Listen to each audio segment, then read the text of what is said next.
सह वीर्यं करवावहै तेजस्विनावधीतमस्तु मा विद्विषावहै।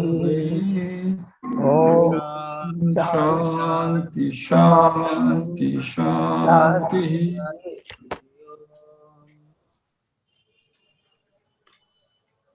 आज का जो सब्जेक्ट है दैट आर्टिकल बाय यतीश्वरानंद जी, तो बहुत ही अच्छा है। केयरफुली अगर पढ़ेंगे आप तो बहुत अच्छा है।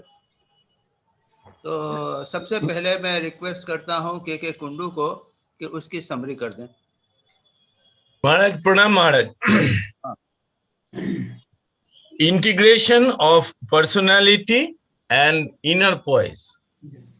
In this article, Swamiji is discussing the importance of having inner poise through integration of personality.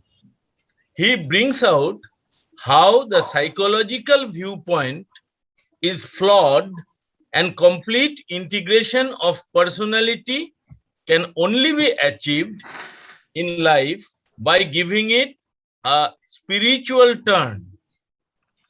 In the physical world, an article can maintain equilibrium in relation to outside forces when its center of gravity is secured within. Emotionally also, one can maintain only when he is balanced with sufficient inner poise. Swamiji narrates an incident in the life of Swami Brahmananda which shows how he possessed tremendous serenity to impart it to others also. Nowadays, majority of us are affected by emotional instability.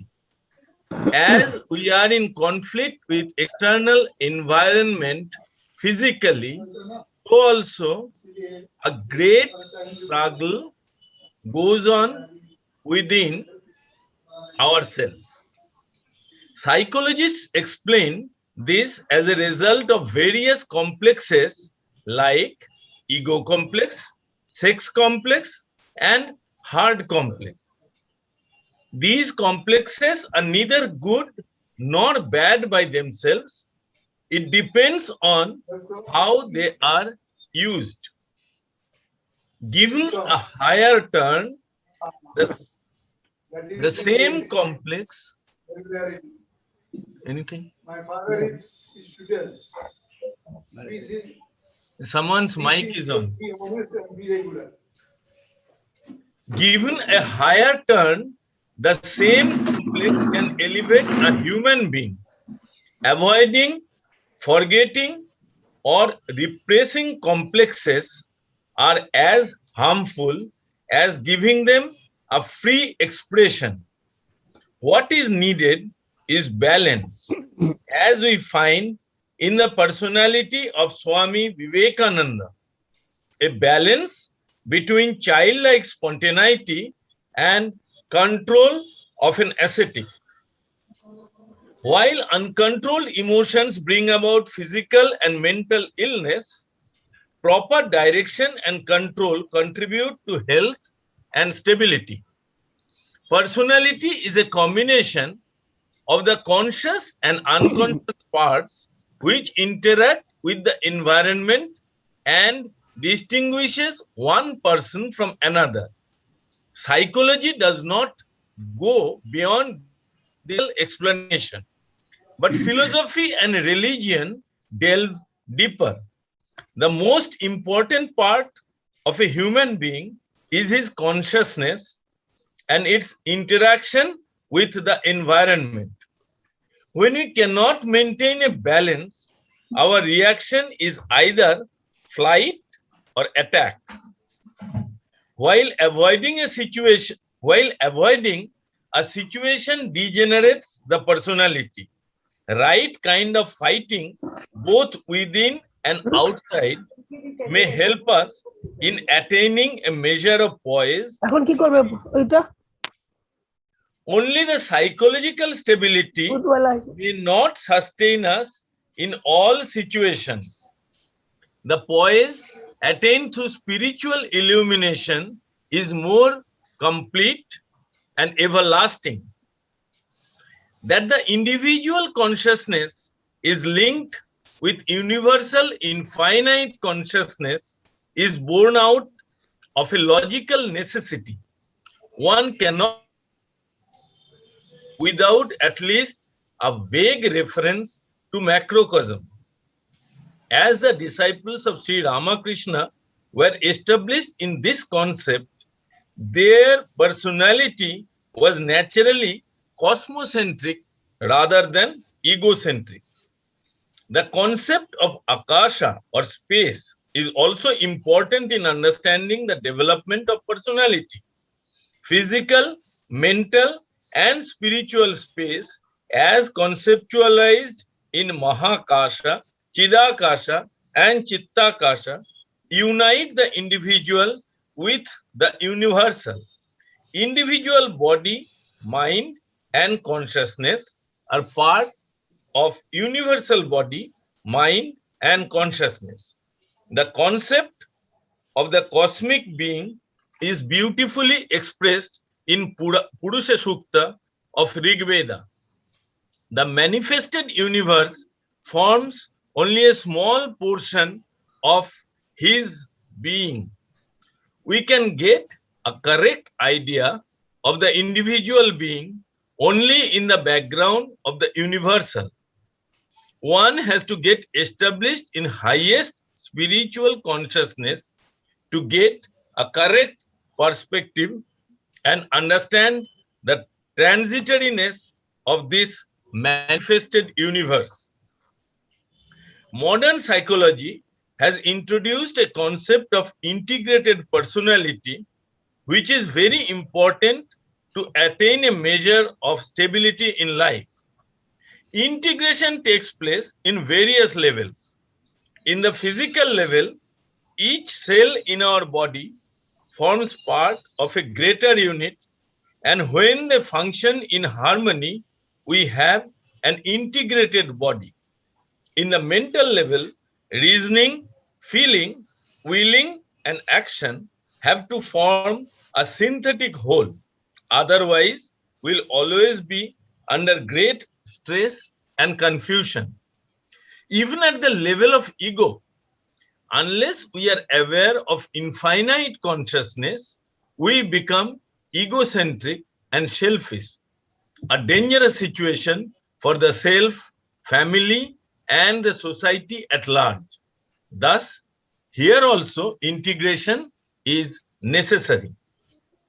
Having understood the importance of integration at all levels, we'll have to chart out our path to achieve this high idea. Since the course is difficult, we need to be realistic and careful in our attempt. Firstly, the body needs to be looked after so that it becomes fit enough to take on the arduous journey. On the mental plane, we have to control our passions and purify them so that we are in harmony with ourselves. The last stage of integration is in the spiritual plane. We'll have to coordinate our thinking, feeling, and willing. This can be achieved when we become detached from all these faculties and make our individual consciousness the subject of our meditation. In this process, the center of gravity, which so far was lying in outside objects, comes to rest within self, and the personality becomes steady. Such inner poise can be attained by passing stage after stage through systematic, moral, and spiritual practice. The first step towards integration of our personality is to locate the center of our consciousness in our innermost soul. We must learn to discriminate between the seer and the seen and disentangle ourselves from our emotions. The second step is to connect this center or the individual self with the universal self. By achieving psychological balance and mastery over the material world, we still remain egocentric, unable to experience supreme control over our mind and the surrounding world.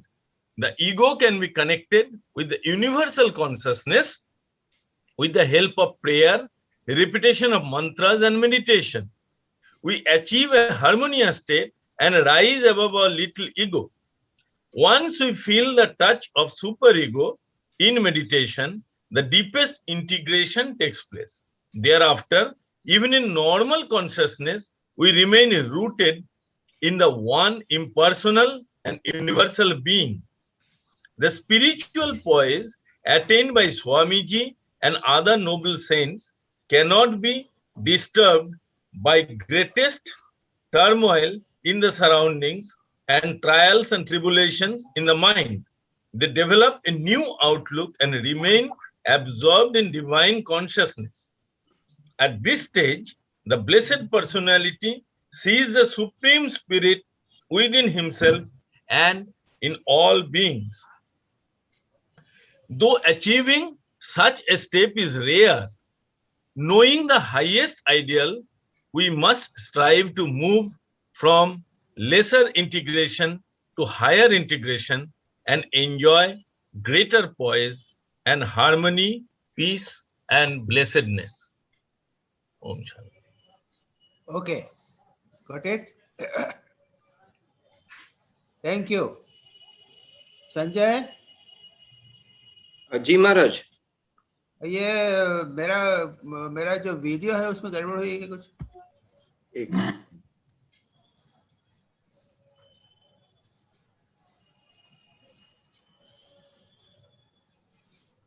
जी महाराज, आपका video on नहीं है।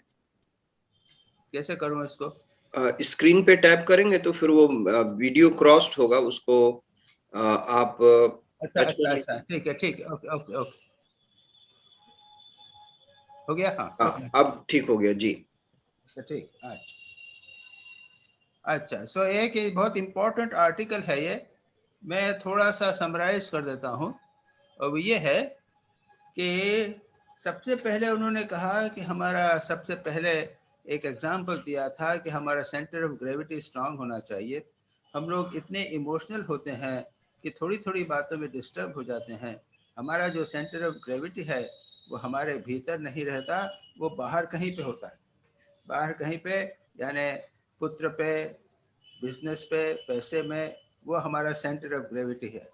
और उसी के अंदर मन रहता है। हम अपने में या तो अहंकार पे रहता है, लेकिन अहंकार भी इतना गहरा नहीं हो पाता। तो ये कहने के बाद महाराज बोलते हैं इंटीग्रेशन ऑफ पर्सनालिटी। तो इंटीग्रेशन ऑफ पर्सनालिटी में उन्होंने कहा है कि पहले तो है कि आप अपने शरीर को पहले अच्छा हेल्दी करो। ये पर्सनालिटी में क्या है? शरीर है, मन है, अहंकार है, आत्मा है और उसके बाद परमात्मा है। Now these are the 5 level पे आपको इंटीग्रेशन करना है। तो पहले हमारा शरीर अच्छा होना चाहिए, खाना पीना अच्छा होना चाहिए, विटामिन होने चाहिए, एक्सरसाइज करना चाहिए और शरीर जरा सबल रहे और दृढ़ रहे, और वो हमारे इंटीग्रेशन, डिसइंटीग्रेशन और चिंता का कारण न बन सके। दूसरा, उसके बाद में मन। तो मन में क्या है? भावनाएं हैं, इच्छा शक्ति है और विचार है, इंटेलेक्ट है, इमोशन है, विल है। तो इसके ऊपर वेस्टर्न साइकोलॉजिस्ट ने बहुत सारी बातें कही हैं। वो तो उन्होंने उसमें से लिया है कि हमारा कॉन्शियस माइंड भी है और अनकॉन्शियस माइंड भी है। तो इन दोनों का संतुलन होना चाहिए, उसी से हमारा व्यक्तित्व बनता है। और हमारी इच्छा शक्ति, भावना शक्ति और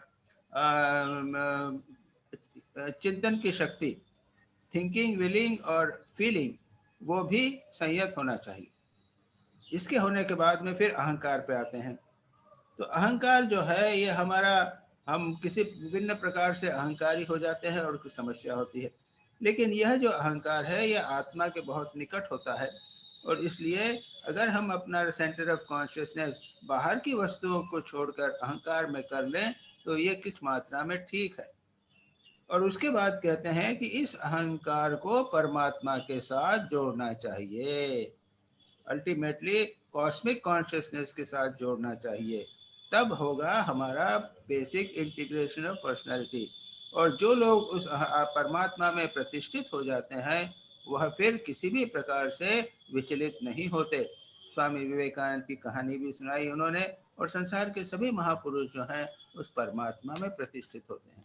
तो ये है इन शॉर्ट, हमें शरीर से प्रारंभ करके मन को, उसके बाद अहंकार को, उसके बाद में हमारी आत्मा को छूना है, और उसके बाद में परमात्मा में छूना है। हमेशा सदा सर्वदा परमात्मा का ध्यान अत्यंत आवश्यक है। इसी से हम कॉस्मोसेंट्रिक जिसे हम कहते हैं वो कॉस्मोसेंट्रिक हो सकेंगे। तो संक्षेप में जैसा मैंने समझा मैंने आपको बताने का प्रयत्न किया। अब हम क्वेश्चन आंसर शुरू करते हैं। इतु घोष। जी प्रणाम महाराज। मेरा पहला प्रश्न है, ईगो और consciousness, in this article it seems that both are the same, but as I know that ego is something mixed with ahankar, so how do we differentiate between ego and consciousness? ना यहाँ पे भी अगर carefully पढ़ो तो यहाँ पर ego और कॉन्शियसनेस को डिफरेंट किया गया है। उन्होंने पहले शरीर की बात कही, उसके बाद मन की बात कही, उसके बाद अहंकार की बात, और उसके बाद में आता है कि इंडिविजुअल कॉन्शियसनेस। तो अहंकार और इंडिविजुअल कॉन्शियसनेस ये दोनों डिफरेंट हैं। हम लगे अनफॉर्चुनेटली हम अपने कॉन्शियस लेवल पे हम ईगो के लेवल पर ही रहते हैं, और हम जनरली ईगो और आत्मा को करीब लगभग मिक्स कर देते हैं हमारे कॉन्शियस लेवल पे। लेकिन ईगो और आत्मा भिन्न है। विचार करके हम ये देख सकेंगे कि ये अहंकार है। अहंकार, मैं जानता हूँ, मैं अच्छा कर रहा हूँ, मैं बुद्धिमान हूँ, मैं बड़ा हूँ, मैं मोटा हूँ, मैं सुंदर हूँ, ये सब जो हैं ये अहंकार के मैनिफेस्टेशन। और आत्मा क्या है? वे इन सब से भिन्न हूँ। तो विचार के द्वारा अहंकार से भी आत्मा को पृथक किया जा सकता है। पृथक किया भी नहीं जाता सकता है, उसको करना भी चाहते हैं। जैसे कहते हैं ना, मनोबुद्धि अहंकार चित्तानि नाहम, न च श्रोत जिह्वे न च घ्राण नेत्रे न च व्योम भूमिर न च व्योम वायु चिदानंद रूप शिवोहम शिवोहम। तो आत्मा पे बार बार कहा मैं मन नहीं हूँ, मैं बुद्धि नहीं हूँ, मैं अहंकार नहीं हूँ। मन बुद्धि चित्त अहंकार ये अंतःकरण के विभाग है। मैं इन सब से भिन्न हूँ, मैं चिदानंद रूप आत्मा हूँ। तो ये बात यहाँ पर उन्होंने कही है कि यहाँ पर इसको याद रखिएगा कि ईगो और कॉन्शियसनेस ये दोनों भिन्न हैं, और विचार करके हमें अहंकार को और कॉन्शियसनेस को दूर करना है, भिन्न करना है, सेपरेट करना है। इट इज अ प्रोसेस, जैसा मैंने कहा, चिदानंद रूप शिवोहम शिवोहम। जी देखो उसमें ऐसा है,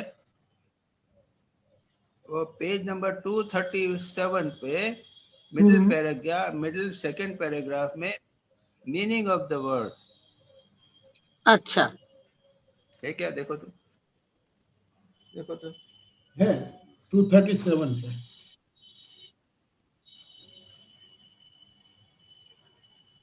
ये महाराज मीनिंग ऑफ द वर्ड पढ़ो तो उसको जरा। हाँ, मैं पढ़ूं क्या महाराज? What is personality? What is personality? Meaning of the word personality, है ना? Yes. The unconscious part of us and the conscious part together make up what is called personality. Ji. Which reaches out into environment and in turn is affected by it. उसमें ये लोग कहते हैं कि आगे चल के है इन मैन, उसके बाद में मनुष्य के अंदर क्या क्या होता है ये बताया है। उसके बाद में है एनीवे, उसको जरा फिर से अच्छी तरह पढ़ लीजिएगा तो ये पॉइंट आपको क्लियर हो जाएगा। जी महाराज जी, यहाँ पे और मेरा एक मिनट महाराज जी, मैं ये जानना चाहता हूँ कि आध्यात्मिक अहंकार भी कोई चीज होती है जो हो सकता है अच्छा? अब जब आध्यात्मिक मैं कहता हूँ चिदानंद रूप शिवोहम शिवोहम, जी तो मैं तो कहता हूँ ना, है मैं चिदानंद रूप हूँ, मैं हूँ, मैं तो बोल ही रहा हूँ, जी लेकिन मैं अपने आप को शिव कह रहा हूँ, सच्चिदानंद से कह रहा हूँ, मैं अहम ब्रह्मास्मि, तो उस दिशा से तो मैं तो है ही अहम ब्रह्मा, मैं ब्रह्म हूँ, जी मैं देह मन बुद्धि अहंकार ये सब नहीं हूँ, मैं क्या हूँ, मैं ब्रह्म हूँ, जी मैं चिदानंद रूप हूँ, सच्चिदानंद स्वरूप कॉन्शियसनेस हूँ, जी और कुछ नहीं। ये ईगो क्या है, जिस चीज से आप मिला दोगे वो ईगो हो जाता है। मैं डॉक्टर हूँ, तो डी को डॉक्टर के साथ मिल गया। जी मैं पढ़ा लिखा हूँ, बुद्धिमान हूँ, ये मैं इधर उधर हो गया। तो मैं की अपनी सत्ता ऐसे नहीं है, आप जिसके साथ जोड़ दोगे उसके साथ हो जाएगा। मैं ब्रह्म हूँ, मैं आत्मा हूँ, ऐसा कर लीजिए बस। जी जी महाराज सदा ये सोचिए कि मैं आत्मा हूँ, मैं ब्रह्म हूँ, मैं सच्चिदानंद स्वरूप हूँ, जी ये हो गया। जी जी राइट महाराज जी और इसके अलावा आत्मा को कोई आप देख नहीं सकते। सच पूछा जाए तो आत्मा का अनुभव का मतलब यह है कि हम तो अपना स्वरूप ही हैं। आत्मा का ऐसे जैसे हम अहंकार को तो समझ सकते हैं, मन को समझ सकते हैं, बुद्धि को समझ सकते हैं, आत्मा को नहीं समझा जा सकता। It can not be an object, it is a subject. वो तो दृष्टा है, उसको दृश्य नहीं बनाया जा सकता। चलो जी महाराज जी। और सेकंड Next क्वेश्चन question. है, how good complexes help in development and expansion of personality, please explain. क्या बोला? How good हाँ, complexes ठीक है। help in development and expansion of हाँ। personality, please explain.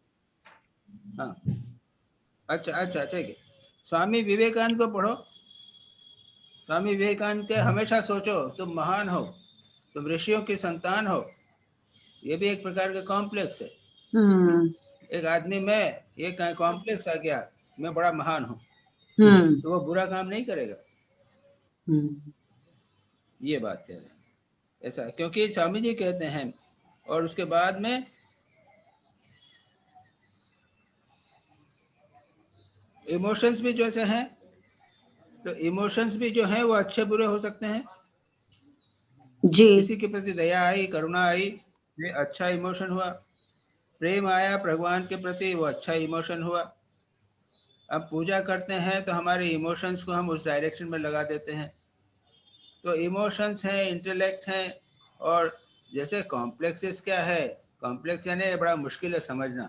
यानी कॉम्प्लेक्स यानी क्या है कि वहां तो कहना ईगो कॉम्प्लेक्स, क्या कहते हैं, सेक्स कॉम्प्लेक्स और ईगो कॉम्प्लेक्स और हर्ट कॉम्प्लेक्स, ये तीन कॉम्प्लेक्स कहते हैं। यानी ये हमारे मन में भावनाएं हैं, इंस्टिंक्ट्स हैं, उससे संबंधित जो सब विचार इत्यादि हैं उन सब को हम कहते हैं कॉम्प्लेक्स। तो ये कॉम्प्लेक्स तो सब में रहेंगे। अच्छे कॉम्प्लेक्स से कल्याण होगा, बुरे कॉम्प्लेक्स से बुरा होगा। मैं उसके किसी आदमी के मन में आया कि मैं लोगों की सेवा करूंगा, एक बड़ा हॉस्पिटल बनवाऊंगा, तो अहंकार है उसके मन में। लेकिन उस अहंकार की पूर्ति के अंदर उसने एक हॉस्पिटल बना दिया, इतने लोगों की सेवा कर दी, तो क्या बुराई? That's the point. जी ठीक है जी, ठीक है। प्रणाम महाराज। दिलीप भाई। जी महाराज प्रणाम। जी I do not understand the relation of elders of our family and university professors and Swami Brahmanand ji saw acquiring serenity and peace. महाराज मेरा इसमें सवाल ये है कि ऊपर तो ये लिखा हुआ है कि I do not, as young men we I do not वगैरह तो नहीं है। No, महाराज लिखा है as young men we look for poise in vain among the elders of our families and also among our university professors. Yes. ये इससे मेरा सवाल ऐसा है कि हम, जब तुमने हिंदी नहीं पढ़ा उसका हिंदी देख लिया करो। हाँ हिंदी ये रहा ऐसा है यौवन में हम अपने परिवार के बड़े बुढ़ों तथा हमारे विश्वविद्यालय के प्राध्यापकों में इस संतुलन को देखने का व्यर्थ प्रयत्न करते हैं, ये लिखा हुआ। हाँ। वो चाहते थे कि कहीं शांति मिले, ऐसी इंटीग्रिटी मिले, बड़ों लोगों में, वृद्धों में, हमारे जी। माता पिता में, हमारे गुरुओं में वो नहीं हाँ। मिलता था। बस यही हो, ये कुछ नहीं। और जब ब्रह्मानंद जी के पास में देखा तो उनमें कैसी प्रशांति थी, ये that's it। अच्छा, तो महाराज यूजुअली हमें अपने बुजुर्गों में या प्रोफेसरों में शांति मिलना बड़ा डिफिकल्ट रहता है क्या? हैं? आगे पीछे ऐसा है ना, जी। बच्चा जो होता है तो माँ सब कुछ होती है, हाँ। जब बड़ा होता है तो देखता है कि बच्चे को तो माँ जो है, पिताजी तो है, बच्चे माँ को डांटते हैं, जी। तो उसका विश्वास पिता में हो जाता है। हाँ, आगे जब बढ़ता है तो देखता है कि पिताजी भी असफल हो जाते हैं, गुस्से आ जाते हैं, तो जी। फिर वो गुरुओं के पास जाता है। ऐसा अपना आदर्श या ऐसा व्यक्ति देखना चाहता है जहां पर मेरे जीवन में कहीं स्थिरता प्राप्त होवे, जिनके माध्यम से, और देखता है कि संसार में कभी कहीं से नहीं मिलती, तब फिर वो क्या करता है, आध्यात्मिक गुरुओं के पास जाता है। Yes, that is the point. Right जी महाराज, अब बराबर क्लियर समझ में आ गया जी। Now second, philosophy, religion and psychology goes hand in hand. The personality of the man is based on which one of the three overpowers the other two. If it is so, then even psychiatrist has to take shelter of religion. क्या क्या बताया यहाँ ये लिखा है page, ऐसा है ना, देखो ऐसा है, हाँ साइकोलॉजी जो है ना, हाँ तुमने साइकोलॉजी की बात कही ना, जी जी, फिलोसॉफी, रिलीजन एंड पेज क्या है साइकोलॉजी बोलो तो। जी, पेज 237 पर है। ना प्रश्न तुम्हारा फिर से बोलो तो। हाँ, मैं फिर से बोलता हूँ महाराज, प्रश्न मेरा, philosophy and religion can not stop with the psychological view, ये एक लिखा हुआ है। They want to go deeper.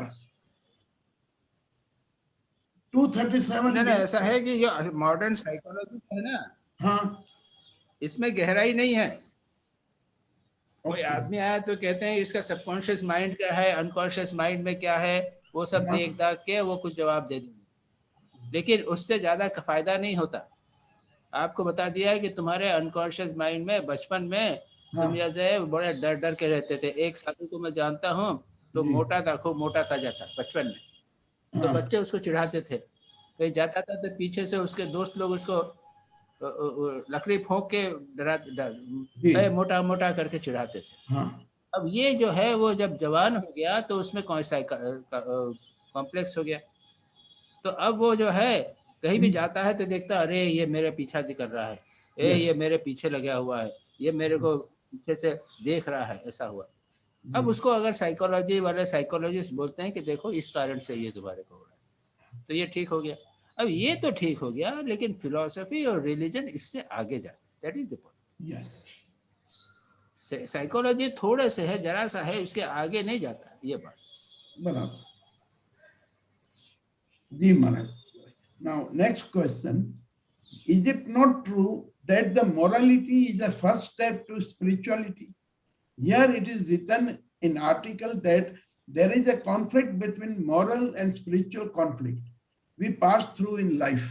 तुमने पढ़ो सीख, वहाँ नहीं है वो जी, मैं ये पढ़, मॉरल बिटवीन नहीं है, नहीं ये लिखा हुआ है, this is felt to be true तो and पढ़ते हुए जी, ये मैं पढ़ो। आर्टिकल पढ़ रहा हूँ, this is felt to be true हाँ। also the moral and spiritual conflicts we pass through in life. हाँ,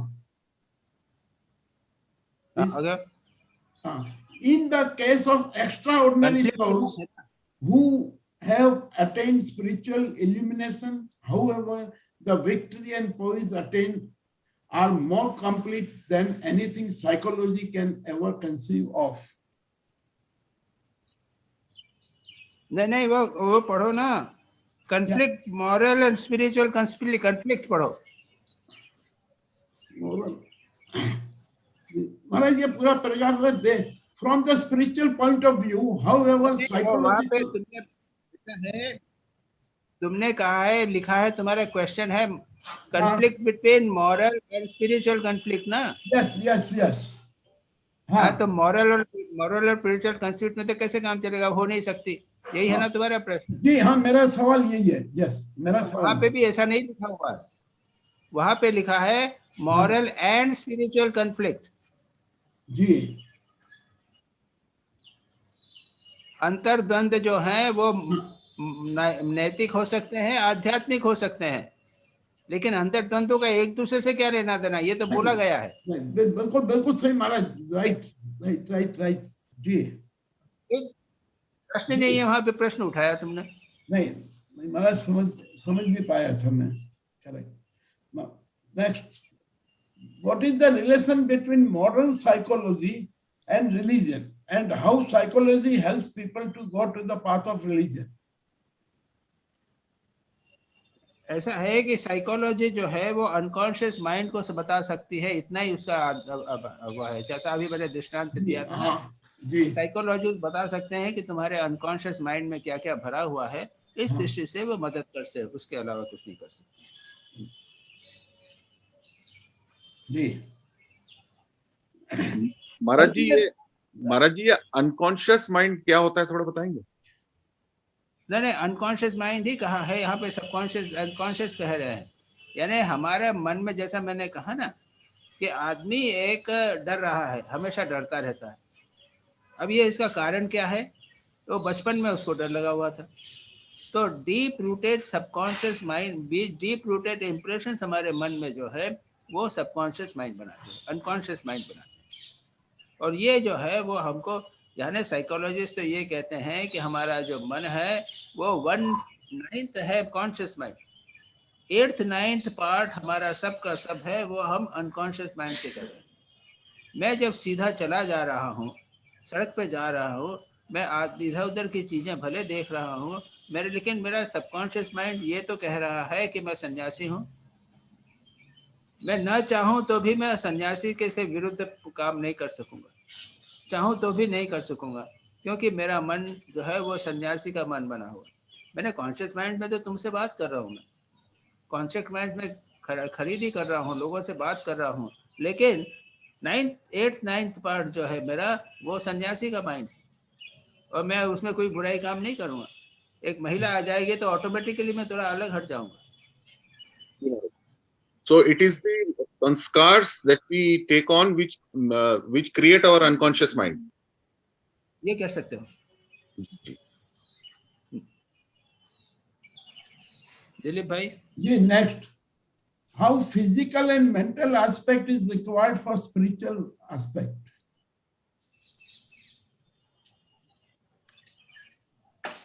क्या कहा? मेंटल एंड,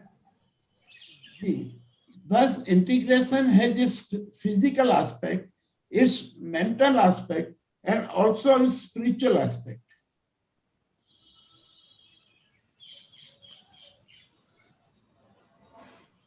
महाराज मेरा इसमें ये सवाल है, फिजिकल एस्पेक्ट और मेंटल एस्पेक्ट स्पिरिचुअल एस्पेक्ट के लिए किस प्रकार से जरूरी है?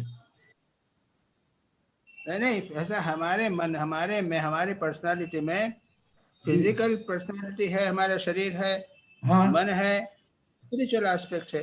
ये तीनों एस्पेक्ट तो है ही हमारे मन में। तो इसमें ये इंटीग्रेशन की बात है कि तीनों होना जरूरी है।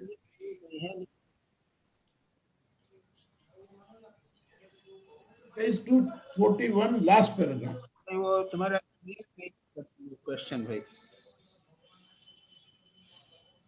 जी, मेरा सवाल ये है कि फिजिकल और मेंटल एस्पेक्ट स्पिरिचुअल एस्पेक्ट के लिए कितना जरूरी है और क्यों जरूरी है? क्या फिजिकल और मेंटल एस्पेक्ट शरीर का और मन का रिलीजन के लिए इसकी कितनी आवश्यकता है? यदि किसी का मन कम तो हो, बिना उसके कैसे काम चलेगा? जी रिलीजन उसके बिना कैसे काम चलेगा? पूजा कैसे करोगे शरीर नहीं होगा? ध्यान कैसे करोगे अगर मन नहीं होगा?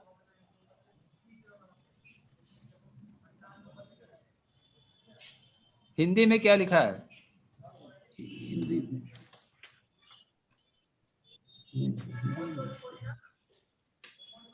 नहीं, मेरा तो निकालना।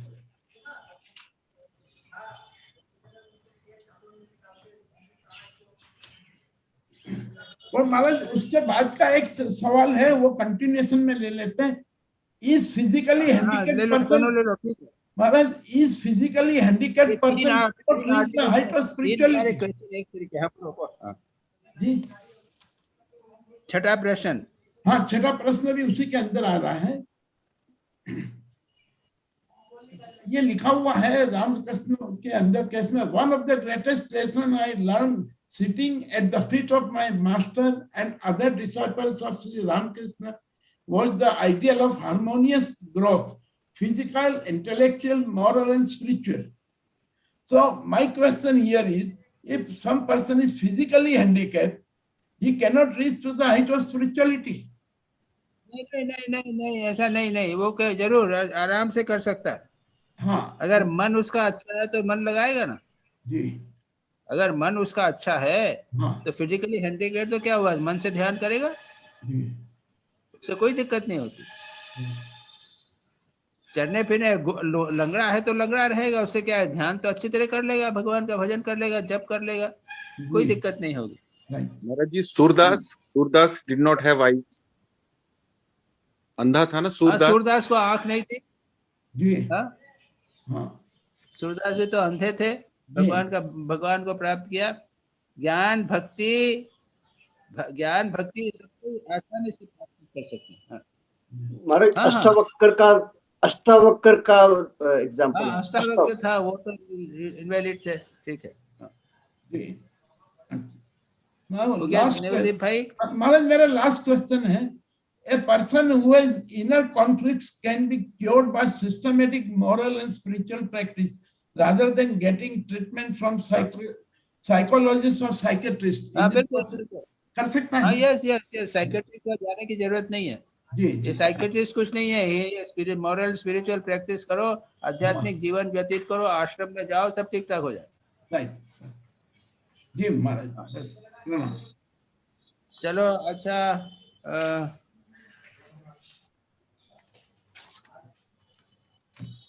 देवाशीष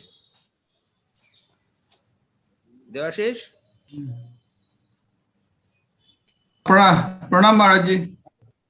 अरे पिछले वाले क्वेश्चन थोड़ा जल्दी कर लेते हैं। अच्छा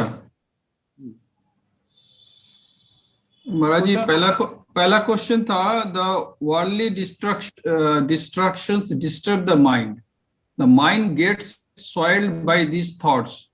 We have no control over our thoughts. If impure thought rises in the mind, then does it affect the purity and chastity? मन में अपवित्र विचार हुए तो क्या हम अपवित्र होगा, यही तुम्हारा प्रश्न है ना? हाँ। माँ शारदा बोलती है कलयुग में मन का पाप नहीं होता है ना, कहा है ना माँ शारदा। हाँ। ने कहा है कि मन का पाप, कलयुग में मन का पाप नहीं होता, ठीक है। हाँ ठीक है, मिल गया महाराज जी। और जवाब हो गया। हाँ महाराज जी। लेकिन हाईएस्ट आइडियल से तो जरा सा भी मन में बुरा विचार हुआ कि तुम पापी हो गए। श्री रामकृष्ण जी ने कहा था कि एक बार मेरे में बुरा विचार उठा, मैंने कहा कि माँ कुछ हो गया तो मैं आत्महत्या कर लूंगा, तो पाप नहीं उठा था, उनको देहात्म बोध आ गया था। हमारा मॉरल लेवल इतना लो है कि हम समझ ही नहीं सकते कि हाईएस्ट मोरालिटी क्या होती है। हाईएस्ट मोरालिटी में सभी जगह ब्रह्म दिखता है, वो पवित्रता की बात उठती नहीं है। ये तो बॉडी कॉन्शियसनेस हमारी है, ये अपने आप में एक अपवित्र चीज है। इसलिए दूसरा मैं ये कहने वाला था कि दूसरा उत्तर तुम्हारा ये होगा इसके बदले कि अगर आपके मन में अपवित्र विचार हुआ तो आप पवित्र हो गए, पाप कर दिया आपने। You have that ideal। ये क्या बात है? अब आप दिन भर न्यूज़पेपर देखते रहोगे, टीवी देखते रहोगे, उधर की आलतू फालतू बातें मन में आती रहेगी और हम कहेंगे कि हमारे मन में हुआ, कुछ नहीं हुआ, ऐसा कुछ नहीं। अबे साधना क्या करोगे भाई? क्लियर हो गया महाराज, क्लियर हो गया महाराज, थैंक यू। बहुत we should not ask such a question. Okay. हमेशा एक हायर आइडियल रखना है, अपवित्र विचार होने ही नहीं चाहिए हमारे में। But we don't, Maharaji, we do not have control over our thoughts. Supposing I am not reading TV or anything. Continuously अपने अच्छे विचार पढ़ने, अच्छी अच्छी किताबें पढ़ते रहो।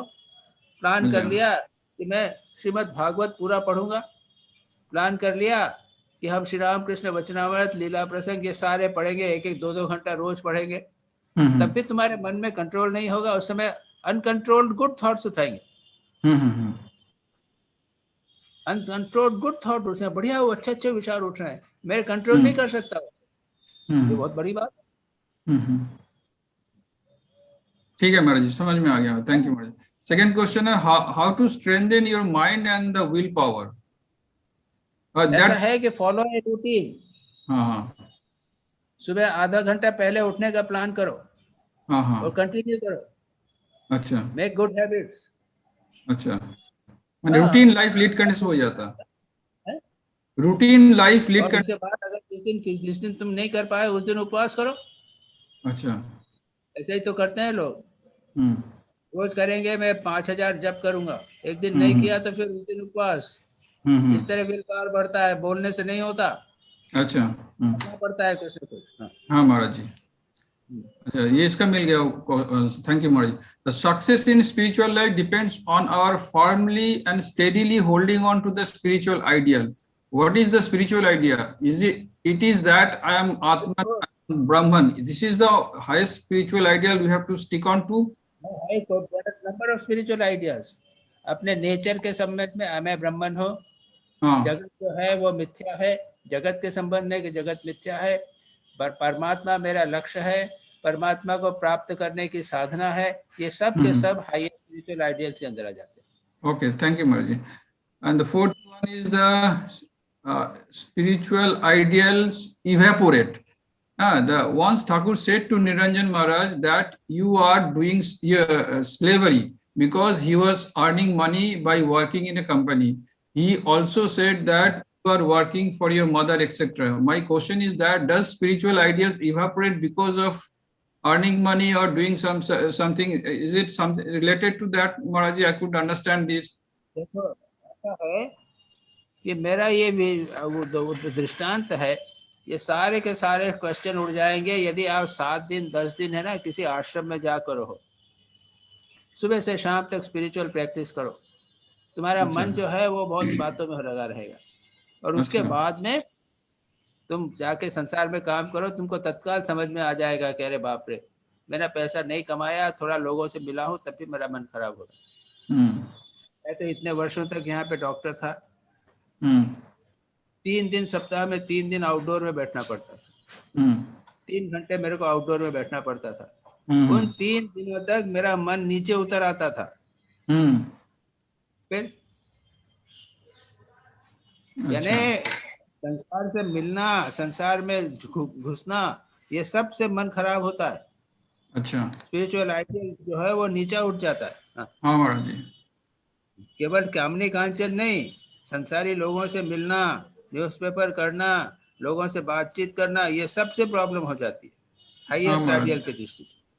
हाँ महाराज जी, थैंक यू महाराज जी। Last one, third, next one was the spiritual aspirant must be alert about the forces playing all around him. ये क्या होता है? कैसा अलर्टनेस होना चाहिए? मैं कि ऐसा है कि तुम सारे काम करो, अटैच नहीं करो रहो। यही तो। ओके, देखो सुनो, अलर्ट करने की बात है।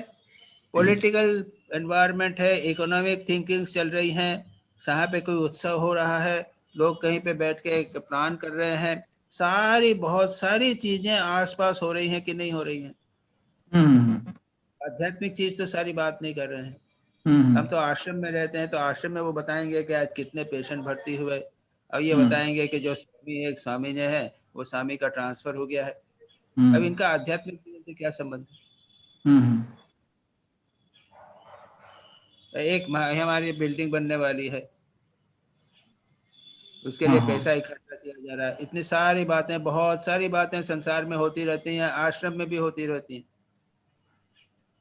These are the various alertness क्यों बोलते हैं? अनासक्त माने डिटेल अनअलर्ट हो गए, ये चीजें तुम्हारे भीतर घुस जाएंगी भाई। हाँ, ओ अच्छा, अलर्ट तो बिल्कुल अलर्ट नहीं, तुम तो बिल्कुल ही ओहो, अलर्ट नहीं। हाँ मैं समझ में आया महाराज, समझ में आया, थैंक यू महाराज, समझ में आया। अरे सारों चीजें, इतनी बातें होती रहती हैं, अच्छी बुरी बुरी सब बातें होती रही है, दिमाग में घुसेंगी। हाँ हाँ हाँ, मैं तो एक बार किसी ने कहा था कि कुछ बात हो गई, एक बहुत इंपॉर्टेंट बात हो गई थी कि साधु जिसको निकालना हुआ है या करना हुआ, मेरे को वर्षों तक पता ही नहीं था, अरे महीनों तक पता नहीं था, और सारा आश्रम इसके बारे में जानता था। मैंने कहा मेरे को तो मालूम ही नहीं। अरे तुमको मालूम नहीं? अरे ऐसी ऐसी बात हो गई, या फलाने साधु के बारे में ऐसी बात हो गई। मैंने कहा मेरे को नहीं मालूम। तुम दिन भर इधर उधर घूमते रहोगे, सोचते रहोगे, तो तुम्हारा मन खराब होगा कि नहीं होगा? मन में रहो, बात सुनो, लेकिन अलर्ट रहो कि उसका प्रभाव तुम पर न पड़े। अच्छा अच्छा, थैंक यू महाराज जी, समझ में आया। Now next one is that when you give the modern mind a kind and good God, it will throw him overboard. But when you give modern mind the real God, it will in most cases accept him. ये समझ में नहीं आया। ये article सुनो, इसके आसपास का पोर्शन तुमने पढ़ा नहीं है ठीक से। अच्छा, फिर से पढ़ो। ये कई बार मैं लगता है कि आप लोग प्रश्न करते हैं और प्रश्न का उत्तर उसी जगह पे रहता है। वहां पे दुर्गा काली का वर्णन है, जो काली, जो संहार करने वाली काली होती है। हाँ, जो आजकल का वो जो गुड गॉड है, प्रार्थना करो आपको मिठाई देगा, प्रसाद देने वाला भगवान। हाँ, आरती कर दी और प्रसाद देने वाला ये भगवान गुड गॉड, लोग नहीं, आजकल लोग नहीं मानते। भगवान जो है कृपा करता भी है और संहार भी करने वाला होता है, ये हुआ रियल गॉड। अब इस लाइट में पूरा पेज फिर से पढ़ना। तो स्वामी विवेकानंद, स्वामी विवेकानंद, ये हमेशा स्वामी विवेकानंद की भी बात वहां पे है, जो वो डिस्ट्रॉय भी करते हैं, प्रोटेक्ट भी करते हैं। पूरा फिर से करना उसको। काली और शिव का भी वहां पर वर्णन है। हाँ महाराज जी, अच्छा ठीक है महाराज जी। Next one is mother in her absolute aspect beyond all these is Shiva. Thus the relative aspect of God as it were is mother. The absolute aspect of God, that is the same mother in her state beyond creation, preservation and destruction is Shiva. Please explain. ये क्या? ठीक है, ठीक, चलो ये ठीक तो है। भगवान जो है उसके दो एस्पेक्ट हैं, एक निर्गुण निराकार है, सर्वव्यापी है, जगत का आधार है। हाँ। और एक सगुण साकार है जो जगत की सृष्टि स्थिति प्रलय करता है। हाँ। तो एक ही ईश्वर के ये दो रूप हो गए। अच्छा, ब्रह्म एंड शक्ति। हाँ, ब्रह्म और शक्ति कह दो। अच्छा ठीक है महाराज, ठीक है।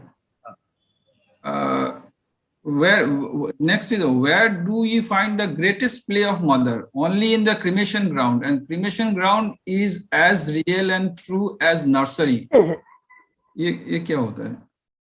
ना वो स्वामी जी ये वही तो कहते हैं कि जगत की भगवान का जो क्रिया है वो क्रिमेशन ग्राउंड, वहां पे संहार भी हो रहा है। तो भगवान जो है वो सृष्टि भी कर रहे हैं, संहार भी कर रहे हैं। क्रेडल भी है जहाँ पर बच्चे का लालन पालन होता है, वह भी, और स्मशान, सब जगह भगवान की लीला है या माँ जगदम्बा की लीला है। सभी जगह भगवान है। भगवान को केवल अलग से देखने से नहीं काम चलेगा, सब जगह काम चल रहा है भगवान। हाँ महाराज जी, हाँ महाराज जी, समझ में आया महाराज जी। We must be fully prepared to transcend both good and terrible aspects of God. If we really wish, तो हो गया। हाँ हो गया। Please explain this para also. ठीक है।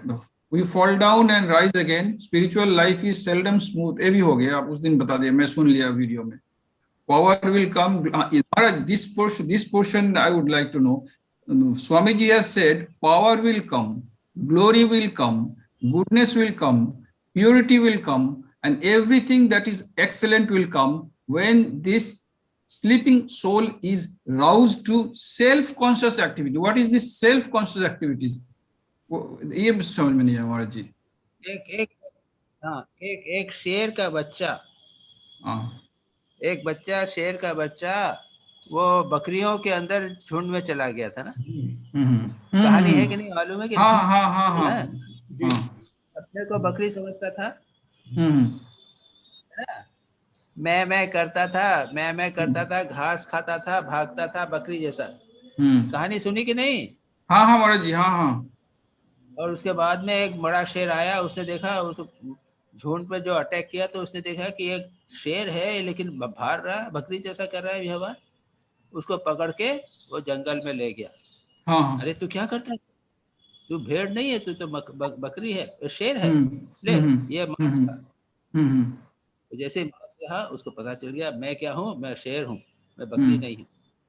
उसके बाद में उसको कुछ करना पड़े क्या? ना वो ना, अपने आप शेर हो गया। हाँ हाँ, अब लास्ट सेंटेंस पढ़ो। व्हेन, हाँ, एक मिनट, पढ़ो पढ़ो तुम्हारा last sentence. when this sleeping soul is roused to self-conscious activity. A sleeping lion was roused to self-conscious activity. वो शेर अपने आप को भूल गया था। वो जब कॉन्शियस हो गया कि मैं शेर हूं, तो सब उसकी बुराइयां सब खत्म हो गई एक दिन में। Truth will come, beauty will come, power will come, all will come. अचानक एक बार में आ गया, मैं महान हूँ, महान बन महाराज सकता हूँ। इसके लिए मैं गुरु का हूँ, जरूरत पड़ता है ना, गुरु का। है? इसके लिए तो मतलब हाँ, हाँ, गुरु ही दिखा देते हैं कि तुम कौन हो। हाँ, स्वामी विवेकानंद को पढ़ो, सेल्फ कॉन्शियस एक्टिविटी आ जाती है। अच्छा, हम एमबीबीएस में थोड़े से फेल होते थे, स्वामी विवेकानंद को पढ़ने लगे तो क्लास में फर्स्ट आने लग गए। आपने बताया, हाँ, हाँ, फिर यही है rising to the self conscious activity. That means constantly you should remind yourself your true nature. Constantly keep on reminding yourself. बाद में it will become a nature, true nature. अभी रिमाइंड करना पड़ता है, बाद में तो नेचुरल हो जाता है। ओह, अच्छा, अच्छा, थैंक यू महाराज जी, ये खत्म हो गया। ये ठीक है, बाद वाले देखेंगे, होगा तो करेंगे, नहीं तो छोड़ देंगे। नहीं, ठीक है महाराज जी, बाद वाला उतना ये नहीं है, आप तो बोल ही दिया है सब कुछ, कोई प्रॉब्लम नहीं है। Nivedita, thank you Maharaj ji, thank you. हाँ एक मिनट जी महाराज, प्रणाम। एक मिनट तुम्हारा नहीं, चलो दूसरा आ गया, एक मिनट। Shivani is there? जी महाराज, प्रणाम। हाँ, बोलो। My question was, there is constantly conflict between inner and outer personality. Then what to do? What do you mean by inner and outer personality? Like outer personality means what the impressions other get, and inner personality is the values and the other things, qualities we are having. You see, outer personality of Brahmeshanand is जब मैं I wear my topi and go out and move about, that is Brahmeshanand. In group, I remove my cap, I remove my shirt, I only remain with a banyan. But basically we are the same. तुमने उसके बाद में कुछ examples दिए हैं. Now, I personally feel that don't bother about the outer world. संसार में तुमको तुम्हारा बुरा सोचने वाले भी रहेंगे, क्रिटिसाइज करने वाले भी रहेंगे, और 10 प्रकार के लोग 10 प्रकार की बातचीत करेंगे. You have your own principles and hold on to them. This is what I am doing. Don't try to change your to the individual संसार लोगों के व्यू पे. संसार ये चाहता है, इस प्रकार का व्यवहार करना चाहिए, ऐसा करने से you will produce conflict. Ji. To some extent, yes, you need to adjust to the outer world. But rest of the things you will have to have your own individuality. Otherwise, conflict will continue. जी जी ठीक है, Second thank you question भी महाराज क्या है, वही तो don't about people's opinion, है ना?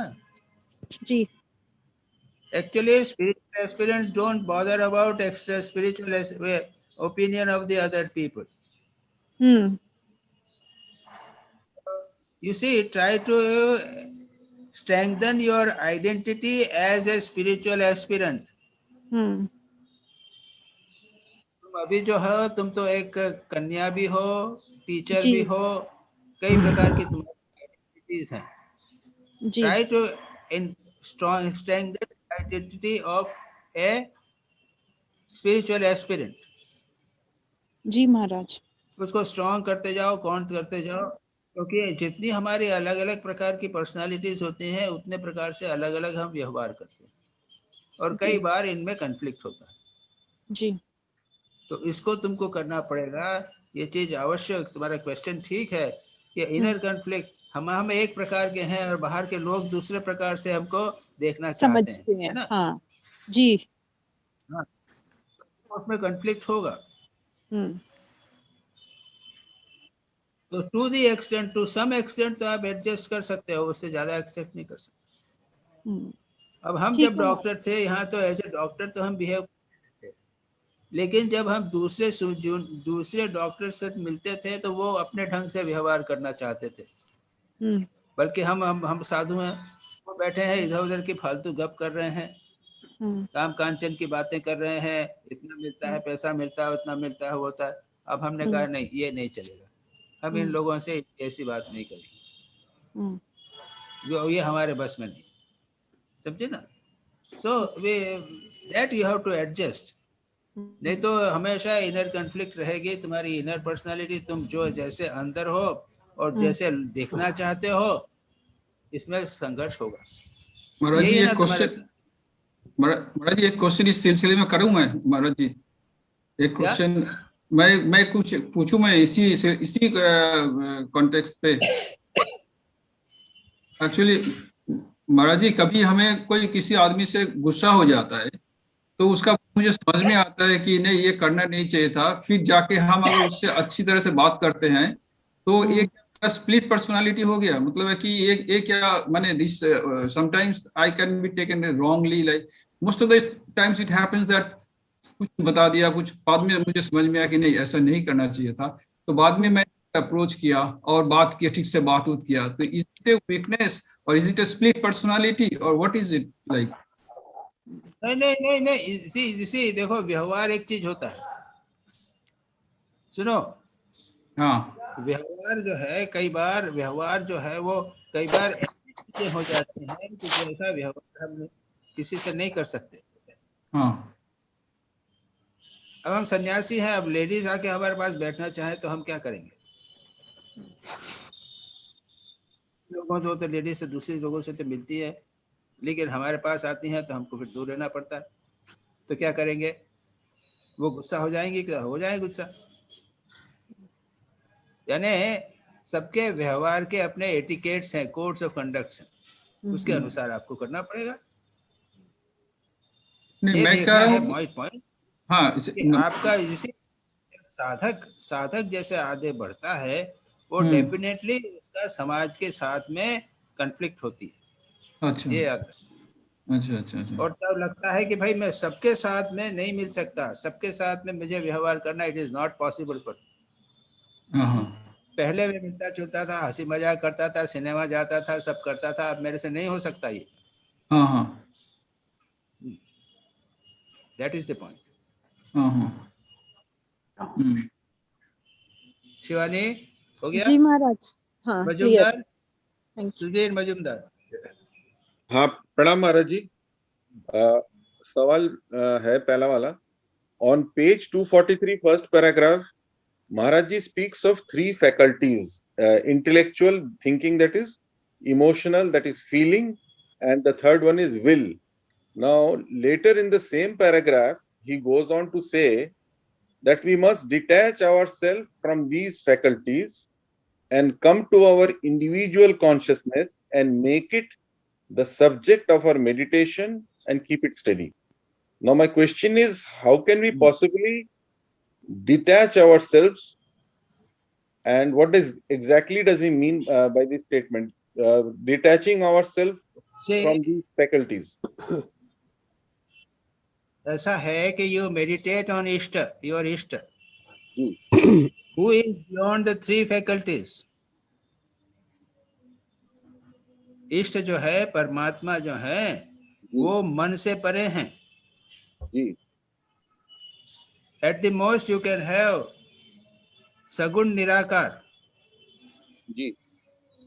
अरे ये फैकल्टीज आपको बता दिया तो आप वो फैकल्टी के चक्कर में पड़ गए. अरे छोड़ो इस फैकल्टीज को.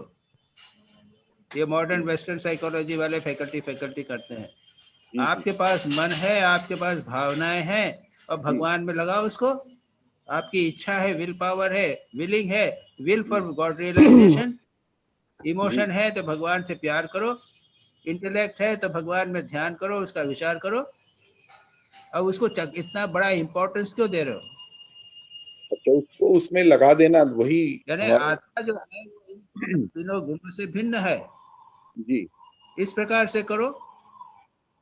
हाँ, don't give too much importance to this. ठीक है, ठीक है, ठीक है, बिल्कुल समझ गया. Get answer to my question? I have understood, Maharaj. To use these so-called faculties, बात खत्म हो जाती है फिर. जी महाराज जी. हेलो. Yes. हाँ महाराज जी. हो गया, सेकंड भी हो गया. हाँ महाराज जी, समझ गया. मैं एक सवाल और करना चाह रहा हूँ आपसे. बोलूं महाराज जी? Should I ask महाराज? यतीश्वरन जी का हो गया सेकंड क्वेश्चन. फर्स्ट क्वेश्चन हो गया महाराज जी. सेकंड क्वेश्चन आपने कहा था कि the answer is there in that paragraph itself. तो like I also made the mistake of not understanding that paragraph. तो आपने वो क्लियर कर दिया था कि आप ये पैराग्राफ दोबारा पढ़ लो. तो पढ़ लिया, मैं समझ गया, जिसमें फ्लाइट एंड फाइट की बात की गई थी. और आपने कहा था कि उसका जवाब उसी में है, क्योंकि स्वामी Yatishwaranand did not agree with the flight and fight. He says one has to go beyond this. हाँ. तो हाँ. ये आपने बताया था, and it was there in the paragraph subsequently. So I understood that.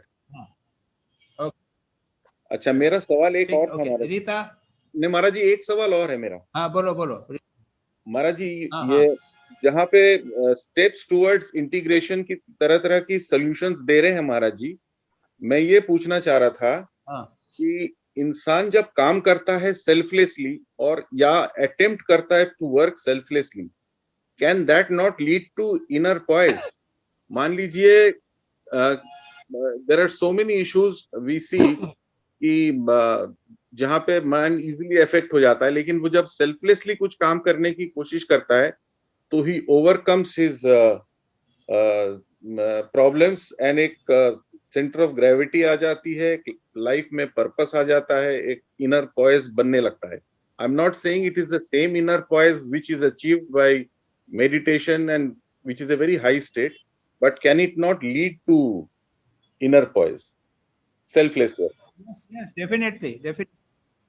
definitely unselfish work. As a matter of fact, इस article में महाराज ने ये 4 योगों का डिस्कशन नहीं किया, लेकिन कर्मयोग, राजयोग, भक्ति योग और ज्ञान योग, ये चारों योग जो है वो इंटीग्रेशन ऑफ पर्सनालिटी बहुत अच्छे मीन्स है.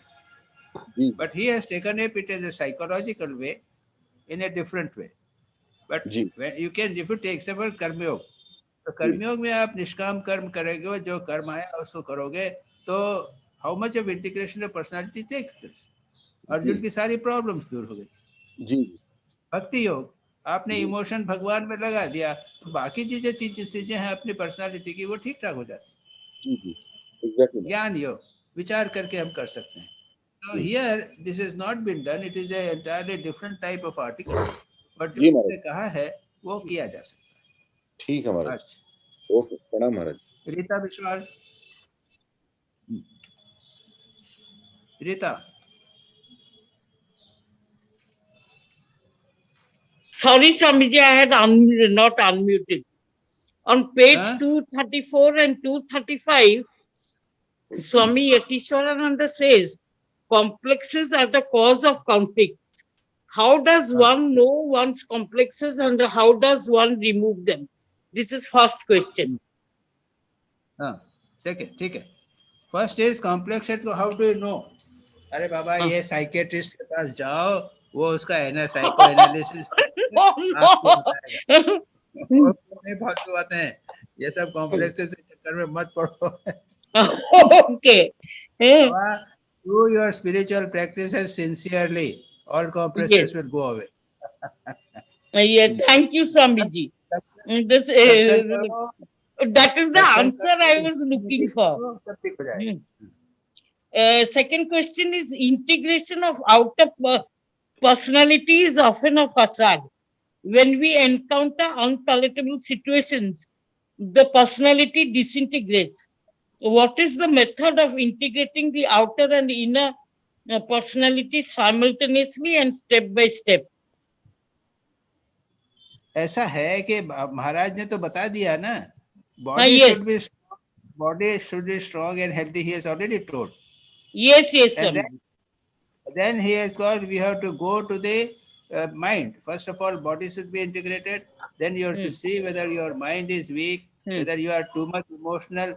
You have to see and then try to integrate that. If your emotions को भगवान में लगाओ, तुम्हारे emotions integrate हो जाएंगे. इंटेलेक्ट से आप स्वाध्याय करो, चिंतन करो, तुम्हारा इंटेलेक्ट इंटीग्रेट हो जाएगा. तो इस प्रकार से you should go step by step. You can do it.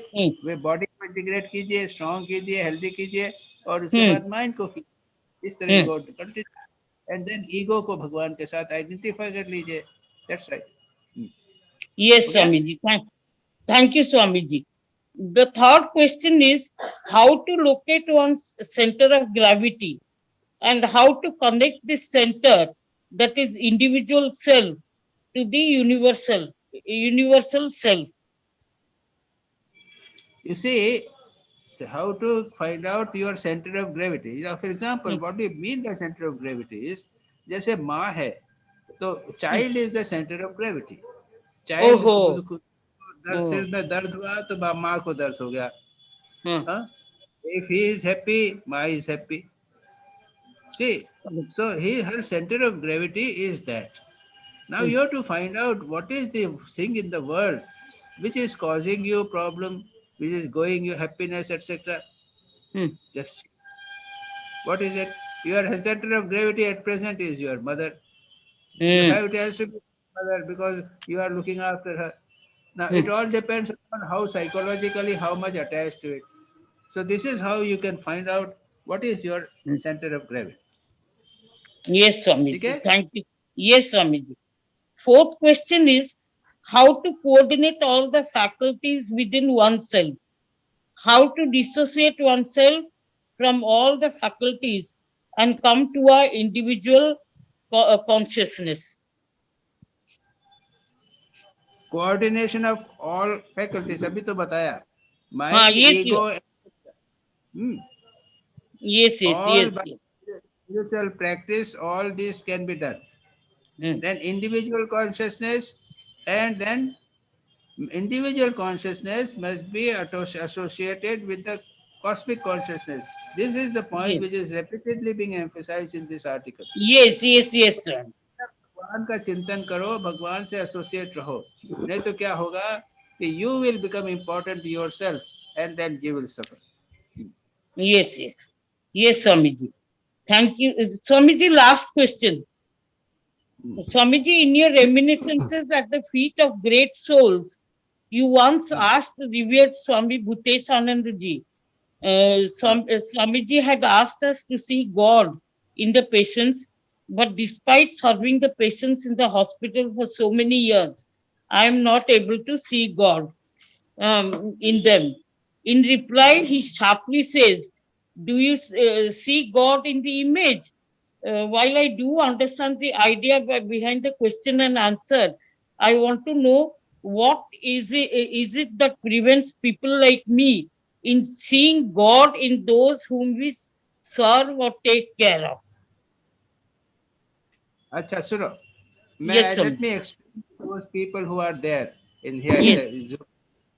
ये क्या कि भूतेशानंद जी से मैंने पूछा कि महाराज we are working in the hospital but we are not able to see God in the patient. Shiva ज्ञान से जीव सेवा, यही तो हमारा आइडियल है ना, वैसे सेवा कर रहे हैं। तो यतीश्वरानंद जी ने शार्पली कहा कि क्या तुम भगवान मूर्ति में भगवान को देखते हो? वहां मूर्ति में भी हम भगवान को नहीं देखते। अगर मूर्ति में भगवान देखते होते तो क्या हम ऐसे इतने आसान ऑर्डिनरी रह जाते क्या? हम रोज जाते हैं, मूर्ति को भगवान करते हैं, फोटो को प्रणाम करते हैं, मंदिर में भगवान श्री राम कृष्ण की मूर्ति है, क्या फर्क पड़ता है? कुछ नहीं, जो मूर्ति की मूर्ति ही है। तो इसके ऊपर तुम्हारा ये प्रश्न है, क्या प्रश्न है तुम्हारा? What is it that prevents people like me in seeing God in those whom we serve or take care of? अरे see, you say no one, no, why? मेरा प्रश्न ये है उनका, भूतेशानंद जी का जो कहा, क्या भगवान को तुम उसमें भगवान को देखते हो? हम कहीं पर भगवान को नहीं देखते हैं। ये चलने के लिए बना दिया, no one sees God anywhere. सबसे पहले you should be able to see God within himself, yourself. Unless you are able to see God within yourself, you will not be able to see God anywhere else. Yes, Swamiji. Secondly, we don't want to see. Point is, छोड़ दो बात. You don't want to see God. No one wants to see God. Shri Ramakrishna wanted to see Ma, and he wept. Continuously रोते रहे श्री रामकृष्ण। माँ तू चिन्मयी है, चिन्मयी है, दर्शन क्यों नहीं देती, दर्शन क्यों नहीं देती, दर्शन क्यों नहीं देती? तब भगवान श्री रामकृष्ण को ही दर्शन हुआ था। उसके बाद कितने लोग, करोड़ों लोग गए वहां पे माँ को दर्शन करने के लिए। सब गए थे ना, अभी भी जा रहे हैं वही काली को दर्शन करने। कोई नहीं देखता माँ को, कोई भगवान नहीं दिखता उनको, व्याकुलता नहीं है। हम चाहते नहीं है भगवान को, याद रखो, कोई नहीं चाहता है देखना। हाँ, कोई चाहता है भगवान जी आएंगे, सबके सब भाग जाएंगे।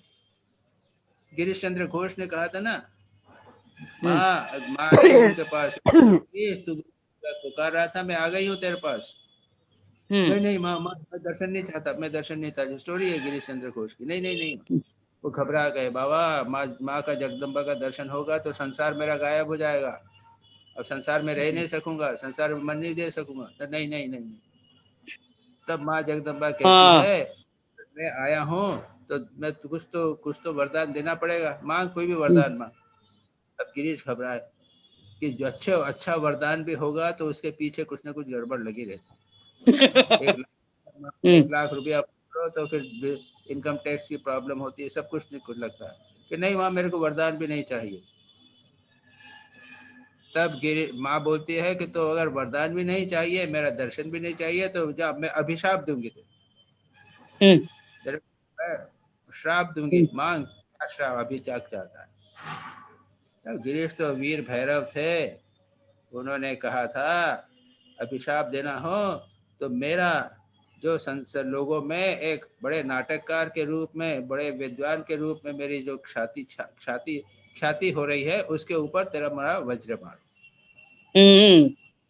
उसके बाद उनकी थोड़ी सी ख्याति की जो वो था, नाम यश थोड़ा सा कम हुआ। तो भाई कोई भगवान को नहीं चाहता, कोई भगवान आएगा तो वो देख भी नहीं सकेंगे हम। स्वामी ब्रह्मानंद जी ने पूछा था कि महाराज आप किसको ये वरदान देना चाहते हो? कि कोई, मैं सबको देना चाहता हूँ, कोई लेना नहीं चाहता। मैं तो ईश्वर दर्शन करना चाहता हूँ। किसको कहा था उन्होंने? प्रेमानंद जी को कहा था कि करना। अरे मैं ईश्वर दर्शन करा सकता हूँ, कौन चाहता है? कई कहानियां हैं, बड़ी अच्छी कहानियां।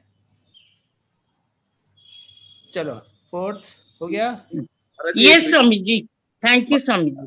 एक रिलेटेड सवाल था, if we cannot see God in ourselves, क्योंकि वो तो बहुत ऊंची अवस्था है, तो फिर हम शिव ज्ञान से जीव सेवा करेंगे कैसे? जैसे अरे ये जिस प्रकार मूर्ति की पूजा करते हो ना, जी मूर्ति में भी तो ईश्वर दिखता नहीं है। मूर्ति मान लिया कि ये रामकृष्ण की मूर्ति है और पूजा कर रहे हो। जी वैसे शिवगान से एक मंदिर जो पूजा उसको बना दिया, अपने जो पेशेंट है उसको भगवान बना दिया। मूर्ति के सामने अगरबत्ती जलाते हो, यहाँ पे अगरबत्ती नहीं जलाओगे, थोड़ा सा टैबलेट दे दोगे। जी, वो भाव रखना। मूर्ति को गंगा जल देते हो, या गंगा जल नहीं दोगे, वहां पे उसको ट्रीटमेंट दवाई दे दोगे। वैसे प्रकार यहाँ पे उपचार है, वैसे ही उपचार उपकरण इधर है उधर है, बस। तो क्या है उसमें? ये महाराज कॉन्स्टेंटली एक भाव इट इज बनाए। Only a concept, does not mean. जी जी जी। सतीश। प्रणाम महाराज।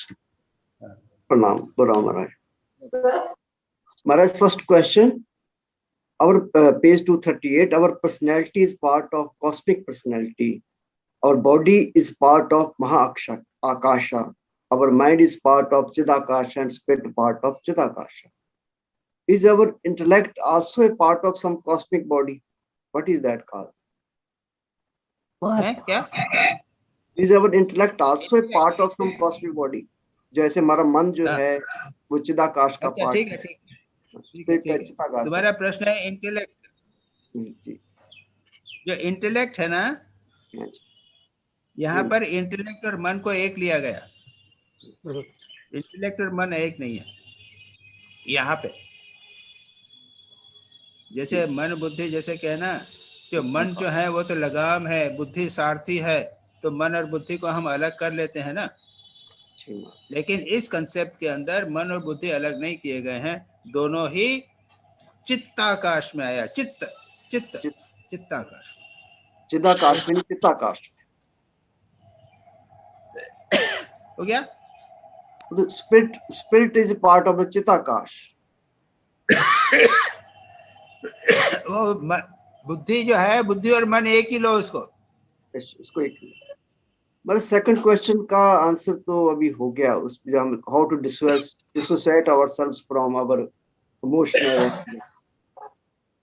इंटेलेक्चुअल फैकल्टीज, उसका तो आपने आंसर दे दिया। थर्ड क्वेश्चन पूछो महाराज। हाँ, करो ना। महाराज, how to integrate our inner consciousness with cosmic. यह हुआ मेडिटेशन के द्वारा। मेडिटेशन तो ये जो पिछले क्वेश्चन में था कि हमारा मन है वो चिदाकाश का पार्ट है, तो उसको भी इंटीग्रेट करना होता है। How can we integrate? सारा आइडिया वही है।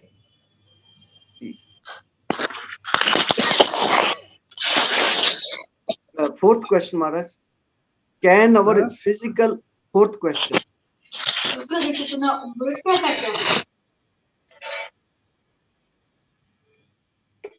बोलो।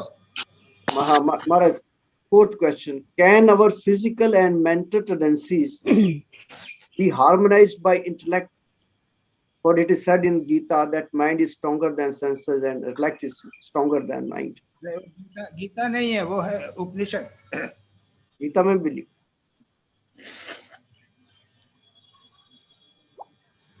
आत्मानं रथिनं विद्धि शरीरं रथमेव च बुद्धिस्त सारथि विद्धि मन प्रग्रहमेव च। ये गीता नहीं है, ये कठोपनिषद में है कि इंटेलेक्ट जो है वो बुद्धि गीता में भी है ना हमारा।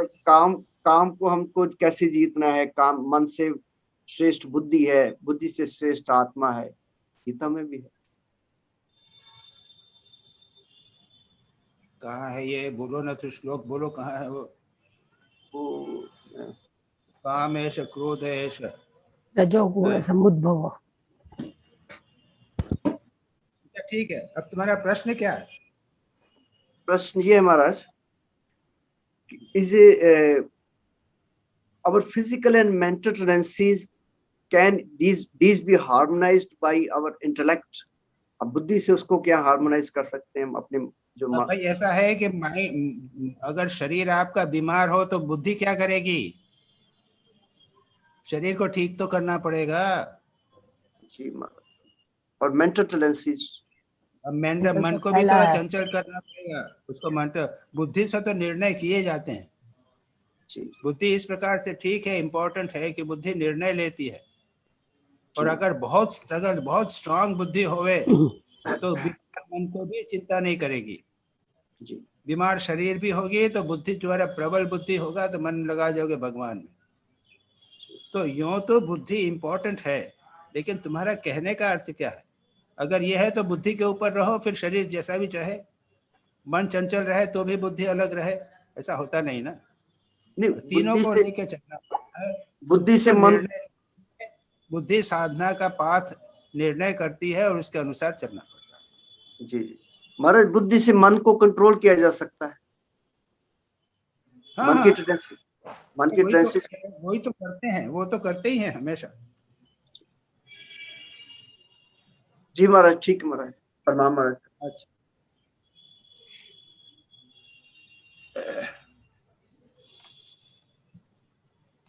रीता विश्वाल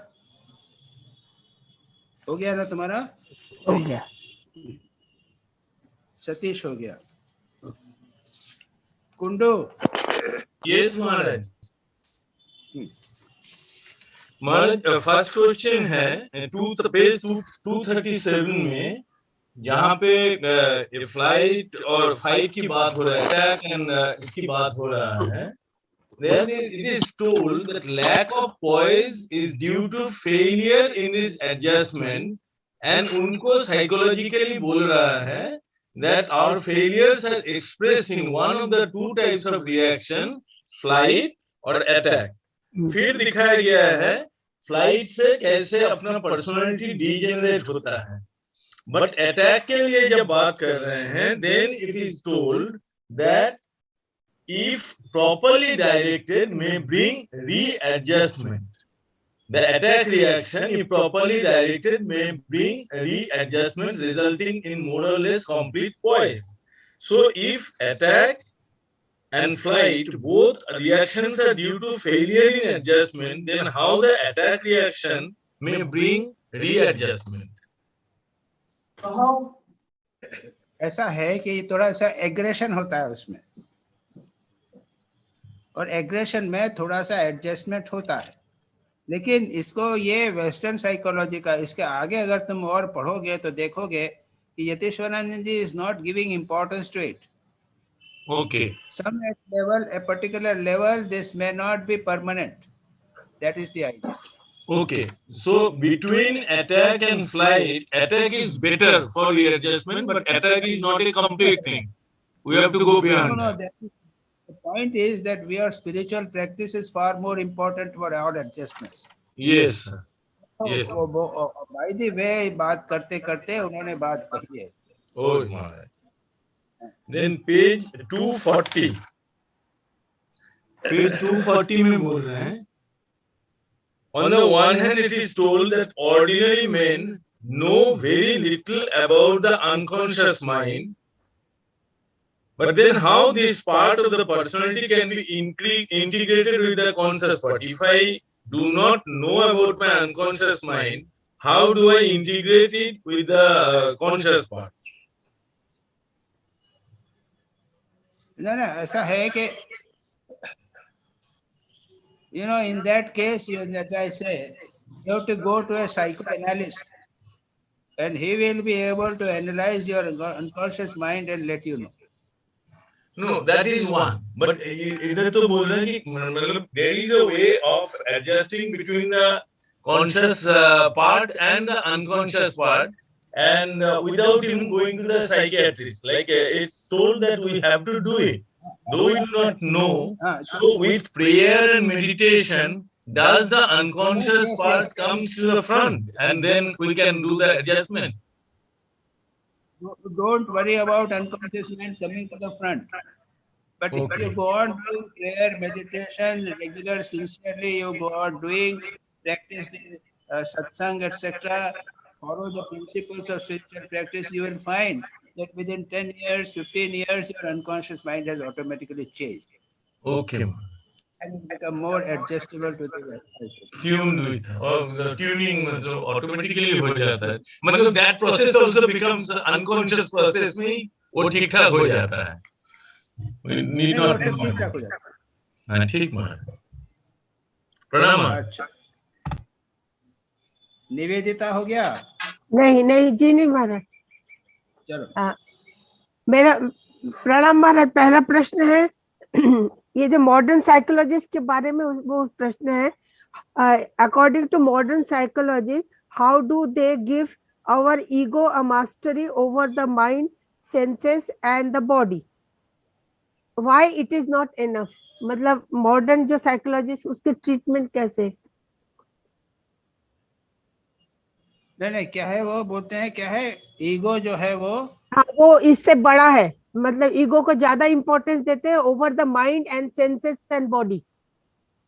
हाँ ठीक है, तो क्वेश्चन क्या है तुम्हारा? तो क्वेश्चन है कि क्यों ऐसा है, मतलब why it is not enough. उसके What is बाद not का enough? लाइन है why it is not enough. What is not enough?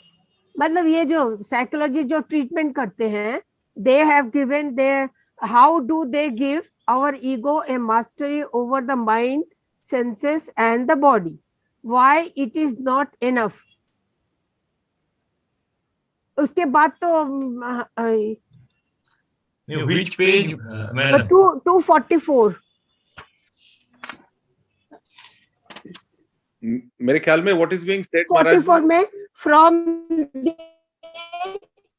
standpoint of our highest ideal, the egocentric integration advocated by the modern psychologist, however useful it may be in giving our ego a mastery over a mind and the senses and the body, is not enough.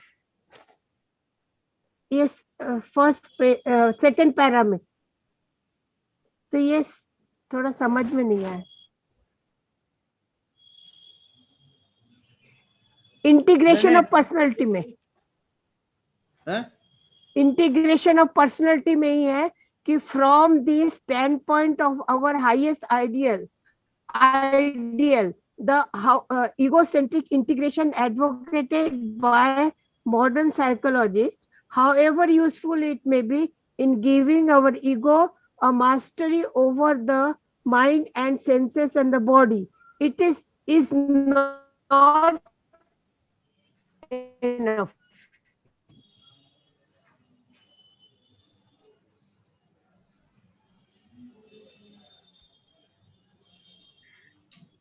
We have not yet striven for the highest integration. उसके बाद ही highest integration First step towards integration of personality was to locate the fixed center of gravity, our center of consciousness, in the proper place.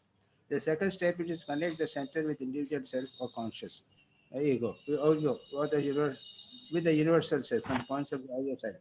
Ego, from the standpoint of our highest ideal, Uच्चतम highest ideal. Remember, highest ideal is what? के बाद Ideal is to associate with the Paramatman, superconscious, cosmic ego के साथ में. So from the highest standpoint of the highest ideal, egocentric integration advocated by psychologists is not enough, obviously. Egocentric integration जो है, ये mean है कि आदमी जो है वो डिस्टर्ब रहता है, घबराया रहता है, उसको अपने आप में कॉन्फिडेंस नहीं है, उसको कॉन्फिडेंस दिला दिया, तो वो ईगोसेंट्रिक इंटीग्रेशन हो गया उस आदमी का। पहले ये पढ़ नहीं पाता था, पढ़ने लगा, अब पहले एग्जामिनेशन में हमको पास कम होने लग गए, अब उसको बाद हम क्लास में फर्स्ट आने लग गए, हमारे को ईगोसेंट्रिक इंटीग्रेशन होगा, हम ईगो पे स्ट्रांग हो गए, but that is not enough. इस ईगो को परमात्मा के साथ जोड़ना पड़ेगा, कॉस्मोसेंट्रिक बनाना पड़ेगा, that is the what it is. उसके आगे भी तो उसको है, आगे तो पढ़ते नहीं है, तुमने पूरा किया नहीं उसको। इफ यू रीड आगे, यू गॉट ताओ की बात हो जाती है। Nivedita, what happened Nivedita?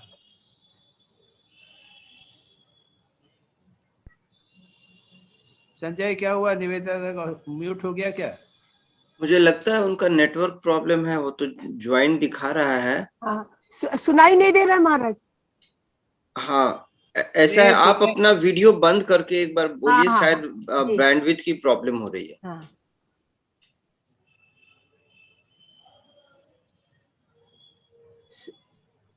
हाँ, अब सुनाई नहीं दे हाँ, अब हाँ अब देखो, तुमने प्रश्न तो किया, उसका उत्तर उसके सामने दिया हुआ है, हाँ.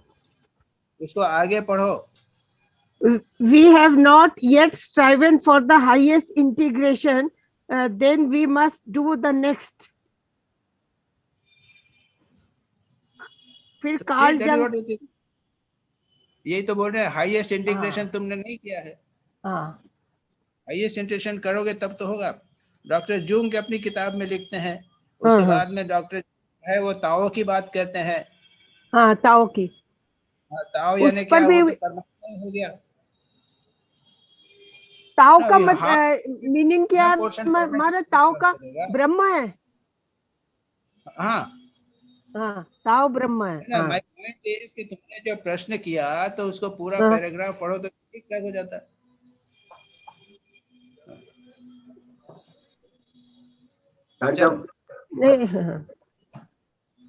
उसके बाद ये कार्ल जंग का ही ये to be in Tao means fulfillment of the wholeness, complete realization of the meaning of existence, innate in things. ये मतलब क्या हुआ है, समझ में नहीं है. इसमें बढ़ना है, उसी के बाद ही है महाराज.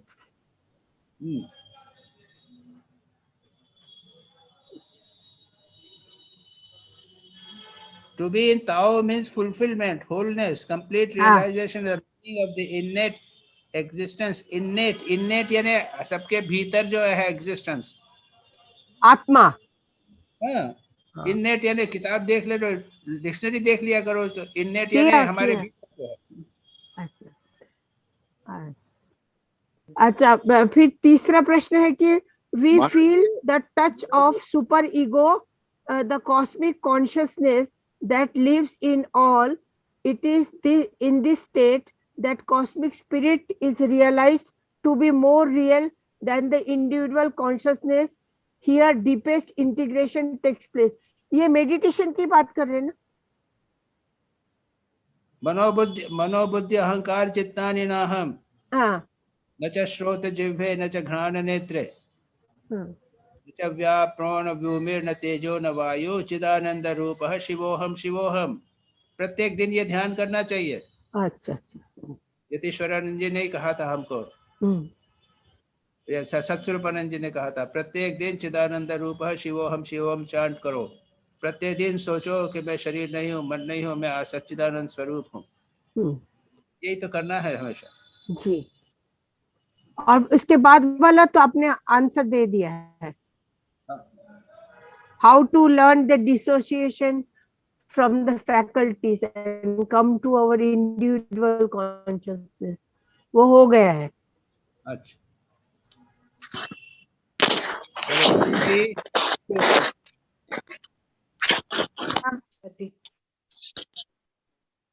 हेलो.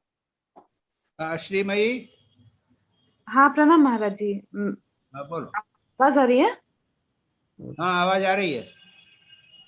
जी महाराज जी, मेरा पहला सवाल था, why is it that we are able to maintain our poise under certain circumstances and are not able to maintain our poise under certain other circumstances?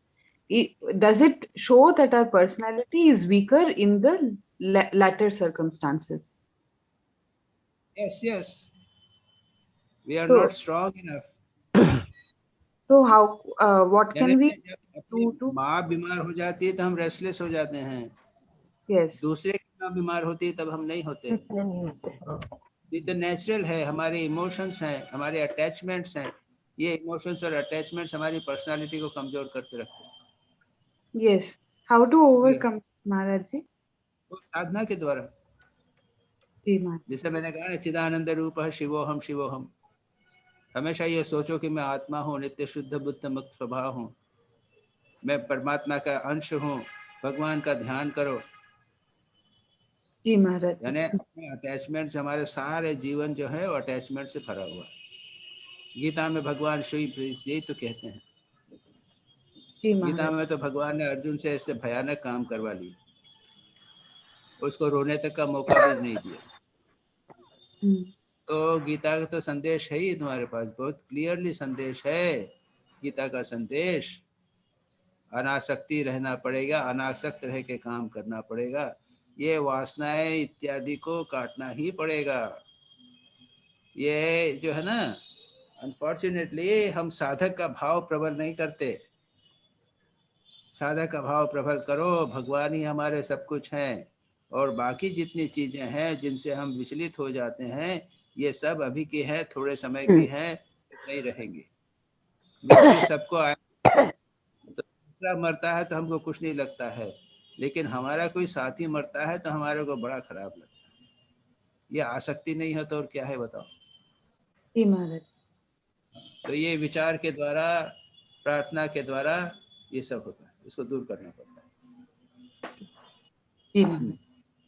मेरा दूसरा सवाल है, through my own life I have felt that more than joy, happiness, enjoyment or success, it is peace and tranquility or equanimity and steadiness that every human being actually seeks. Even knowing this, why are the majority of us still running after something like name, fame and money? Because ultimately, even though we know that ultimately they don't bring us peace, is it because of the three complexes as stated on page number 3 of the article? And why, to begin with, are we so disillusioned?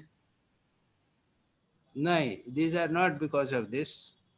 Our Indian yogic or spiritual answer is avidya, ignorance. हमने जो अनित्य है उसको नित्य समझ लिया है, जो दुखदायक है उसको सुखदायक समझ रखा है। ये धन जो है वो दुख देने वाला है, लेकिन हम उसको सुख देने वाला समझ रखा है। ये अविद्या के कारण, बेसिक इग्नोरेंस, अविद्या, अस्मिता, ईगो। तो अविद्या से अस्मिता, ईगो होता है, राग द्वेष होता है, एटसेट्रा। तो पतंजल योग सूत्र में इसकी डेफिनेशन करते हुए यही कहते हैं कि जो अनित्य है उसको नित्य समझ रखा है। मैं मर जाऊंगा फिर भी मैं समझता हूँ कि मैं नहीं मरूंगा। मेरा शरीर आत्मा नहीं है, लेकिन मैंने उसको आत्मा समझ रखा है। और दुखदायक कितनी सारी चीजें हैं संसार में, उनको सबको हमने सुखदायक समझ रखा है। जो गंदी चीज है उसको हम पवित्र से देखते हैं। ये शरीर जो है अत्यंत गंदा है उसको, लेकिन हम बोलते हैं कि इतना पवित्र है, इतना अच्छा है। ये है अविद्या। इस अविद्या के कारण सारी समस्याएं होती हैं। So that is the answer, basic answer. और इसको दूर करने का उपाय है योग में क्रिया योग। क्रिया योग है पतंजल योग सूत्र के 2nd चैप्टर के 1st सेंटेंस, 1st सूत्र जो है, तप स्वाध्याय ईश्वर प्रणिधानानि क्रिया योग। तपस्या से, स्वाध्याय से और भगवान के प्रति शरणागति, इन 3 प्रकार के उपायों से इस अविद्या को दूर किया जा सकता है, कमजोर किया जा सकता है। अविद्या दूर तो अल्टीमेटली होती है अपने स्वरूप को जानने से। विचार करना पड़ता है कि भाई मैं आत्मा हूँ, मैं नित्य बुद्ध, शुद्ध बुद्ध, मुक्त स्वभाव हूँ, इस संसार में मुझे नहीं पड़ना। You know, this is a basic question you have asked. Why we are caught up in the संसार? जब हम जानते हैं कि कष्ट होगा, क्योंकि हम अविद्या में पड़े हुए हैं। अविद्या में, और स्लैंग में भोले करें तो मूर्ख हैं हम लोग। अविद्या यानी जानते नहीं है, अज्ञान है, मूर्ख है। ये मूर्खता के कारण ही होता और कुछ नहीं। जी महाराज जी। ओके महाराज जी, मेरा तीसरा सवाल है, page 12 of the article says, and I quote, we must learn to discriminate between the seer and the seen, know that our emotions are different from the seer, the true I, unquote. This Drikdishya Viveka works for most of us human beings up to a certain level. A wound seems bearable. Failures in life also seem somewhat bearable. But for example, being diagnosed with a very painful, severe disease seems very difficult. Here we are not, at this stage, that it's very difficult to become just a spectator. How to push the limit more and more of what we can still, so that we can still function in the Drikdishya Viveka regime? You see, शास्त्र दृग्दृश्य विवेक कहो, आत्मा अनात्म विवेक कहो, जैसा मैंने अभी कहा, अनित्य अनित्य विवेक करो, ये सब विवेक तो कहे गए हैं। The point is that we don't do it till the end. Buddha को कुछ नहीं हुआ था, वो एक मरा हुआ व्यक्ति देखा, बीमार को देखा और बूढ़े को देखा, and completely changed, and it did not stop. हम लोग क्या करते हैं, ये क्यों होता है, क्यों होता है, क्यों किया, लेकिन उसका आंसर हमने नहीं सोचा। बुद्ध के जीवन में भी हुआ था कि ये दुख क्यों होता है, लेकिन he did not stop till he gets the answer. हम वहां तक नहीं जा पाते, बीच में छोड़ दिया। ये बेसिक आर बेसिक, जैसे अविद्या का क्वेश्चन है, फिर ये वाला क्वेश्चन है, these are fundamental basic questions, but it must become so strong that your life becomes restless, that I cannot live without answer, I get this answer. Ji Maharaj ji. You know, that is the most important thing. ये है कि वो आपको साधना करनी पड़ेगी, उसके and तक जाना पड़ेगा, बिना उसके नहीं। जी महाराज जी। जी महाराज जी, इस सवाल में मेरा ये प्रश्न ये भी था कि मतलब अगर कुछ हद तक सब कुछ हम मतलब स्पेक्टेटर हिसाब से ले सकते हैं, बट एक पॉइंट पे अगर मेरे शरीर में शारीरिक पेन है या कई कुछ कारण में मैं अपना कोई इमोशन कंट्रोल नहीं कर पा रही हूँ, तो बहुत मानसिक पीड़ा में हूँ, तो यहाँ पे अगर ये शारीरिक और मानसिक पीड़ा पे कैसे विजय पा सकते हैं, यहाँ पे कैसे हम कैसे, एक ही आंसर है, साधना के द्वारा, विवेक के द्वारा। यहाँ अगर मैं बोलूं अपने आप को बार बार कि मैं शरीर नहीं हूँ, क्या वो पीड़ा कम हो जाएगा? पीड़ा तो कम नहीं होगी, वो भोगना पड़ेगा, लेकिन तुमको ये लगेगा कि मुझे नहीं हो रही है, ये शरीर को हो रही है। ओके। ये डेफिनेटली लगेगा।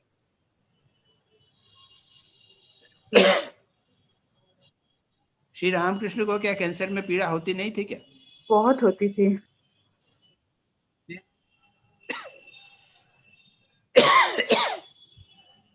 वे ठीक से क्लियरली जानते थे कि मुझे नहीं हो रही। जी महाराज जी। जी विजयानंद जी को पीड़ा होती थी। जी महाराज जी।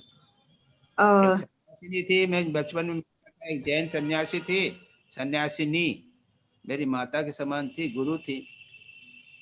उनको ब्रेस्ट कैंसर हुआ, ट्रीटमेंट नहीं कराया, और एक स्थिति ऐसी आई कि इतना दर्द होता था कि चुपचाप 5-5, 6-6 दिन तक नींद नहीं आती थी, चुपचाप बैठी रहती थी, कुछ उनके चेहरे के ऊपर शिकन भी नहीं आती थी, तितिक्षा भी थी, और उसके साथ ये कहते हैं कि ये शरीर का धर्म है, मैं आत्मा हूँ, मैं तो नित्य शुद्ध बुद्ध मुक्त स्वभाव।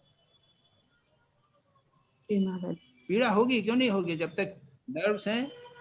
अगर स्वामी विवेकानंद को हो सकती है, तुरानंद जी को हो सकती है। और वो बात दूसरी है कि योगिक तुरानंद जी अपने मन को शरीर से हटा लेते थे, ये योगिक प्रोसेस।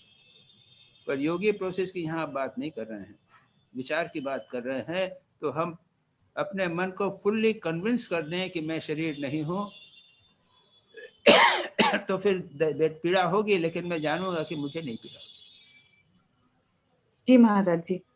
जी जी। मेरा चौथा सवाल है,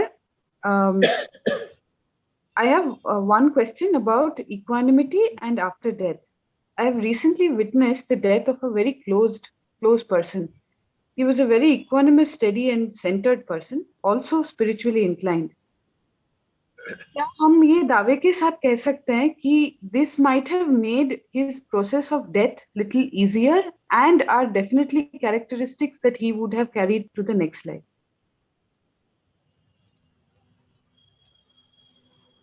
ऐसा है कि उसकी डेथ इजियर हो या नहीं इजियर, तो वो ही जानेगा। जहां तक उसका नेक्स्ट बर्थ का है, that is not, we can not decide.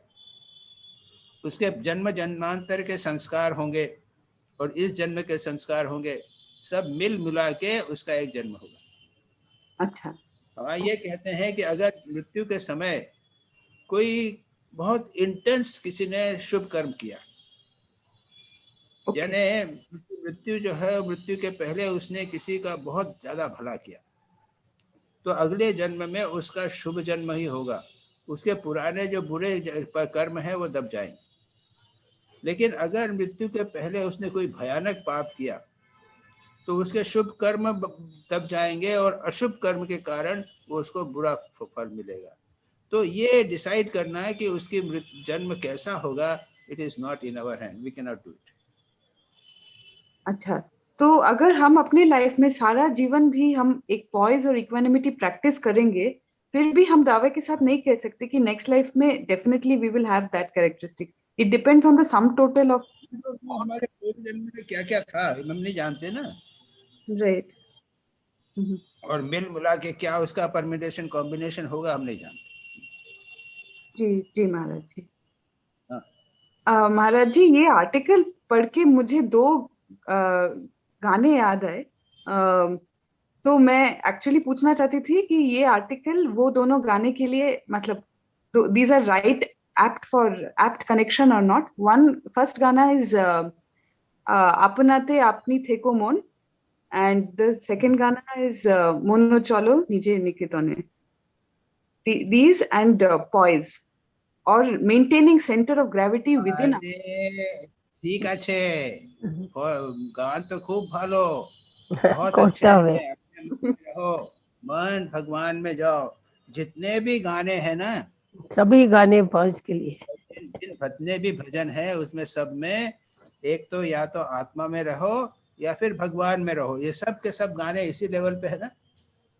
गाने सब नहीं होता, केवल गाने से नहीं होता। बढ़िया बढ़िया गाना गाओ, गाने से होता ही नहीं बिल्कुल। संसार में है या शरीर में ही मन लगा रहता है, भगवान में नहीं लगता, 2 मिनट के लिए लगता है, अरे वो भी गाने के समय भी नहीं लगता। गाना गा रहे और मन इधर उधर घूमता रहता है। महाराज जी, श्री रामकृष्ण बोले कि नाम गुण कीर्तन करो, गाना गाओ, नाम करो, भगवान का भजन करो, इसका कोई मतलब नहीं है। हाँ, भगवान का भजन करो और मन को इधर उधर घुमाते रहो। हमने इतना भजन किया, भगवान ने तो सुना नहीं। किसी ने पूछा था प्रश्न, ये करते करते थोड़ा बहुत आ जाता है ना महाराज जी। हाँ, तो उनसे भूतेशानंद जी से पूछा है, कहा महाराज ठाकुर ने कहा भगवान का नाम करो, भगवान को तो नाम करते हैं, हमको तो भगवान तो सुनते ही नहीं, हम क्या पुकारते हैं। अरे तुम सुनते हो क्या?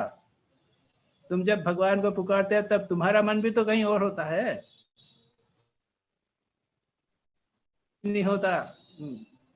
फालतू की बातें, बिना त्याग के कुछ नहीं होता। माँ ने, ठाकुर ने क्लियरली बोला है, व्याकुलता के और बिना त्याग के कुछ नहीं होने वाला, कुछ नहीं। बड़े बड़े बातें कर लो, कुछ नहीं होने वाला। हो गया? और किसी का कोई क्वेश्चन है? नहीं, मेरा थैंक यू। विभा विभा विभा विभा विभा बच्ची हुई है। विभा, प्रणाम स्वामी जी, I have got all the answers. Actually वो डिस्कशन में इतने सारे में सब सारे आंसर्स मिल गए मुझे। वो कहीं कहीं जो समझ नहीं आ रहा था वो सब समझ आ गया। तो पूछ रहे थे क्या क्वेश्चन है, मैंने कहा बाप रे, ये तो एनालिसिस करना पड़ेगा, समझाइए समझाइए। नहीं, वो ऐसा थोड़ी होता है, प्रश्न करना। नहीं वैसा नहीं, वो थोड़ा सा कंफ्यूजन जो था जी, वो दूर हो गया सारा। जी, देवाशीष भी प्रश्न करते हैं तो प्लीज एक्सप्लेन। नो महाराज जी, आपसे सुनने से समझ में आता है, पढ़ने से उतना समझ में नहीं आता है। आपसे पता नहीं क्यों आप सब बोलते हैं तब लगता है सही हो, क्लिक सही कर जाता है। हाँ महाराज जी, एक चीज पूछना था। महाराज, ये आपने सुबीर ने पूछा था, ये अनकॉन्शियस माइंड, एक्चुअली हम लोग तो subconscious mind, conscious mind, super conscious mind के बारे में जानते थे, लेकिन अनकॉन्शियस माइंड क्या होता है? कभी लोग आपको चोट लग गया तो अनकॉन्शियस हो गया, तो ये माने आमतौर पर माना जाता है। तो ये क्या unconscious mind and subconscious mind दोनों सेम है क्या? जैसे इस आर्टिकल में अनकॉन्शियस माइंड और कॉन्शियस माइंड दो की बात है, सबकॉन्शियस माइंड की बात नहीं है। और साइकोलॉजिकली वेस्टर्न साइकोलॉजी के अनुसार अनकॉन्शियस माइंड के, जिसको आप सबकॉन्शियस माइंड या अनकॉन्शियस माइंड कहे, उसके 8 लेवल होते हैं। अच्छा, हमारा कॉन्शियस माइंड है वो 1/8 है, 1/9 लेवल है, और 8 सर्वर्स हैं। तो उसमें कहते हैं इंडिविजुअल अनकॉन्शियस, फैमिली अनकॉन्शियस, फलाना अनकॉन्शियस, फलाना unconscious. Now why do you want to go into that? we don't want to go into that Maharaj ji. only subconscious तक ठीक था, एक नया टर्म आ गया अनकॉन्शियस। ये नया, ये अनकॉन्शियस जो है तो मेडिकली यूज करते हैं लोग कि किसी को चोट लग गया तो अनकॉन्शियस हो गया, तो ये अनकॉन्शियस माइंड और वो, अरे ये वेस्टर्न साइकोलॉजिस्ट का है। यतीश्वरानंद जी ने इस आर्टिकल में बताया इस चीज को कि जब अनकॉन्शियस माइंड और कॉन्शियस माइंड में कॉन्फ्लिक्ट होती है तब प्रॉब्लम्स हो जाती है। ये वेस्टर्न साइकोलॉजिस्ट की बात उन्होंने कही है। लेकिन उसके बाद में सब जगह उन्होंने कहा है ध्यान जप करो, स्वाध्याय करो, यही उसका सॉल्यूशन। ठीक है। अच्छा, और तुम्हारे ठीक है, बाकी क्वेश्चंस जो थे उसमें से देख लिया था, कुछ है क्या? उसमें एक क्वेश्चन था, when we are angry or heated discussions place with others, do other people become our center of gravity? मतलब मेरा सीजी शिफ्ट कर गया दूसरा आदमी में, आपने बता ही दिया कि हाँ, does the CG lies wholly outside us and we are upset by the attitudes of others?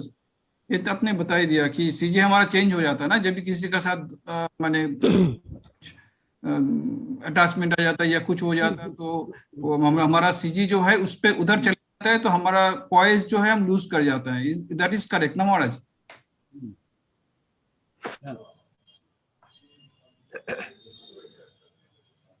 एक कहानी कह के मैं समाप्त करता हूँ। तुमने पॉइज की बात कही। माँ शारदा गांव में थी और उनके भाई जो थे, 2 भाई झगड़ रहे थे उनके सामने, यानी माँ अपने झोपड़ी में बैठी हुई थी और उसके बाहर उनके भाई जो, एक भाई दूसरा भाई जो एक दूसरे से जोर जोर से एक तरफ से गाली दे दे के झगड़ रहे थे। माँ को बुरा लगा, माँ गई, एक को रोक रही है, तू तेरा दोष है, तू हट जा। फिर ये बोल रहा है, फिर दूसरे को कह रहे हैं तेरा दोष है, वो हट जा। यानी बिल्कुल गावड़ी की, गांव की जो बुढ़िया है उसके तरह के कार्य करती है, और माँ खुद उत्तेजित हो रही है। नेक्स्ट मोमेंट मुझे माँ को कहा, करी मैं ये क्या कर रही हूँ।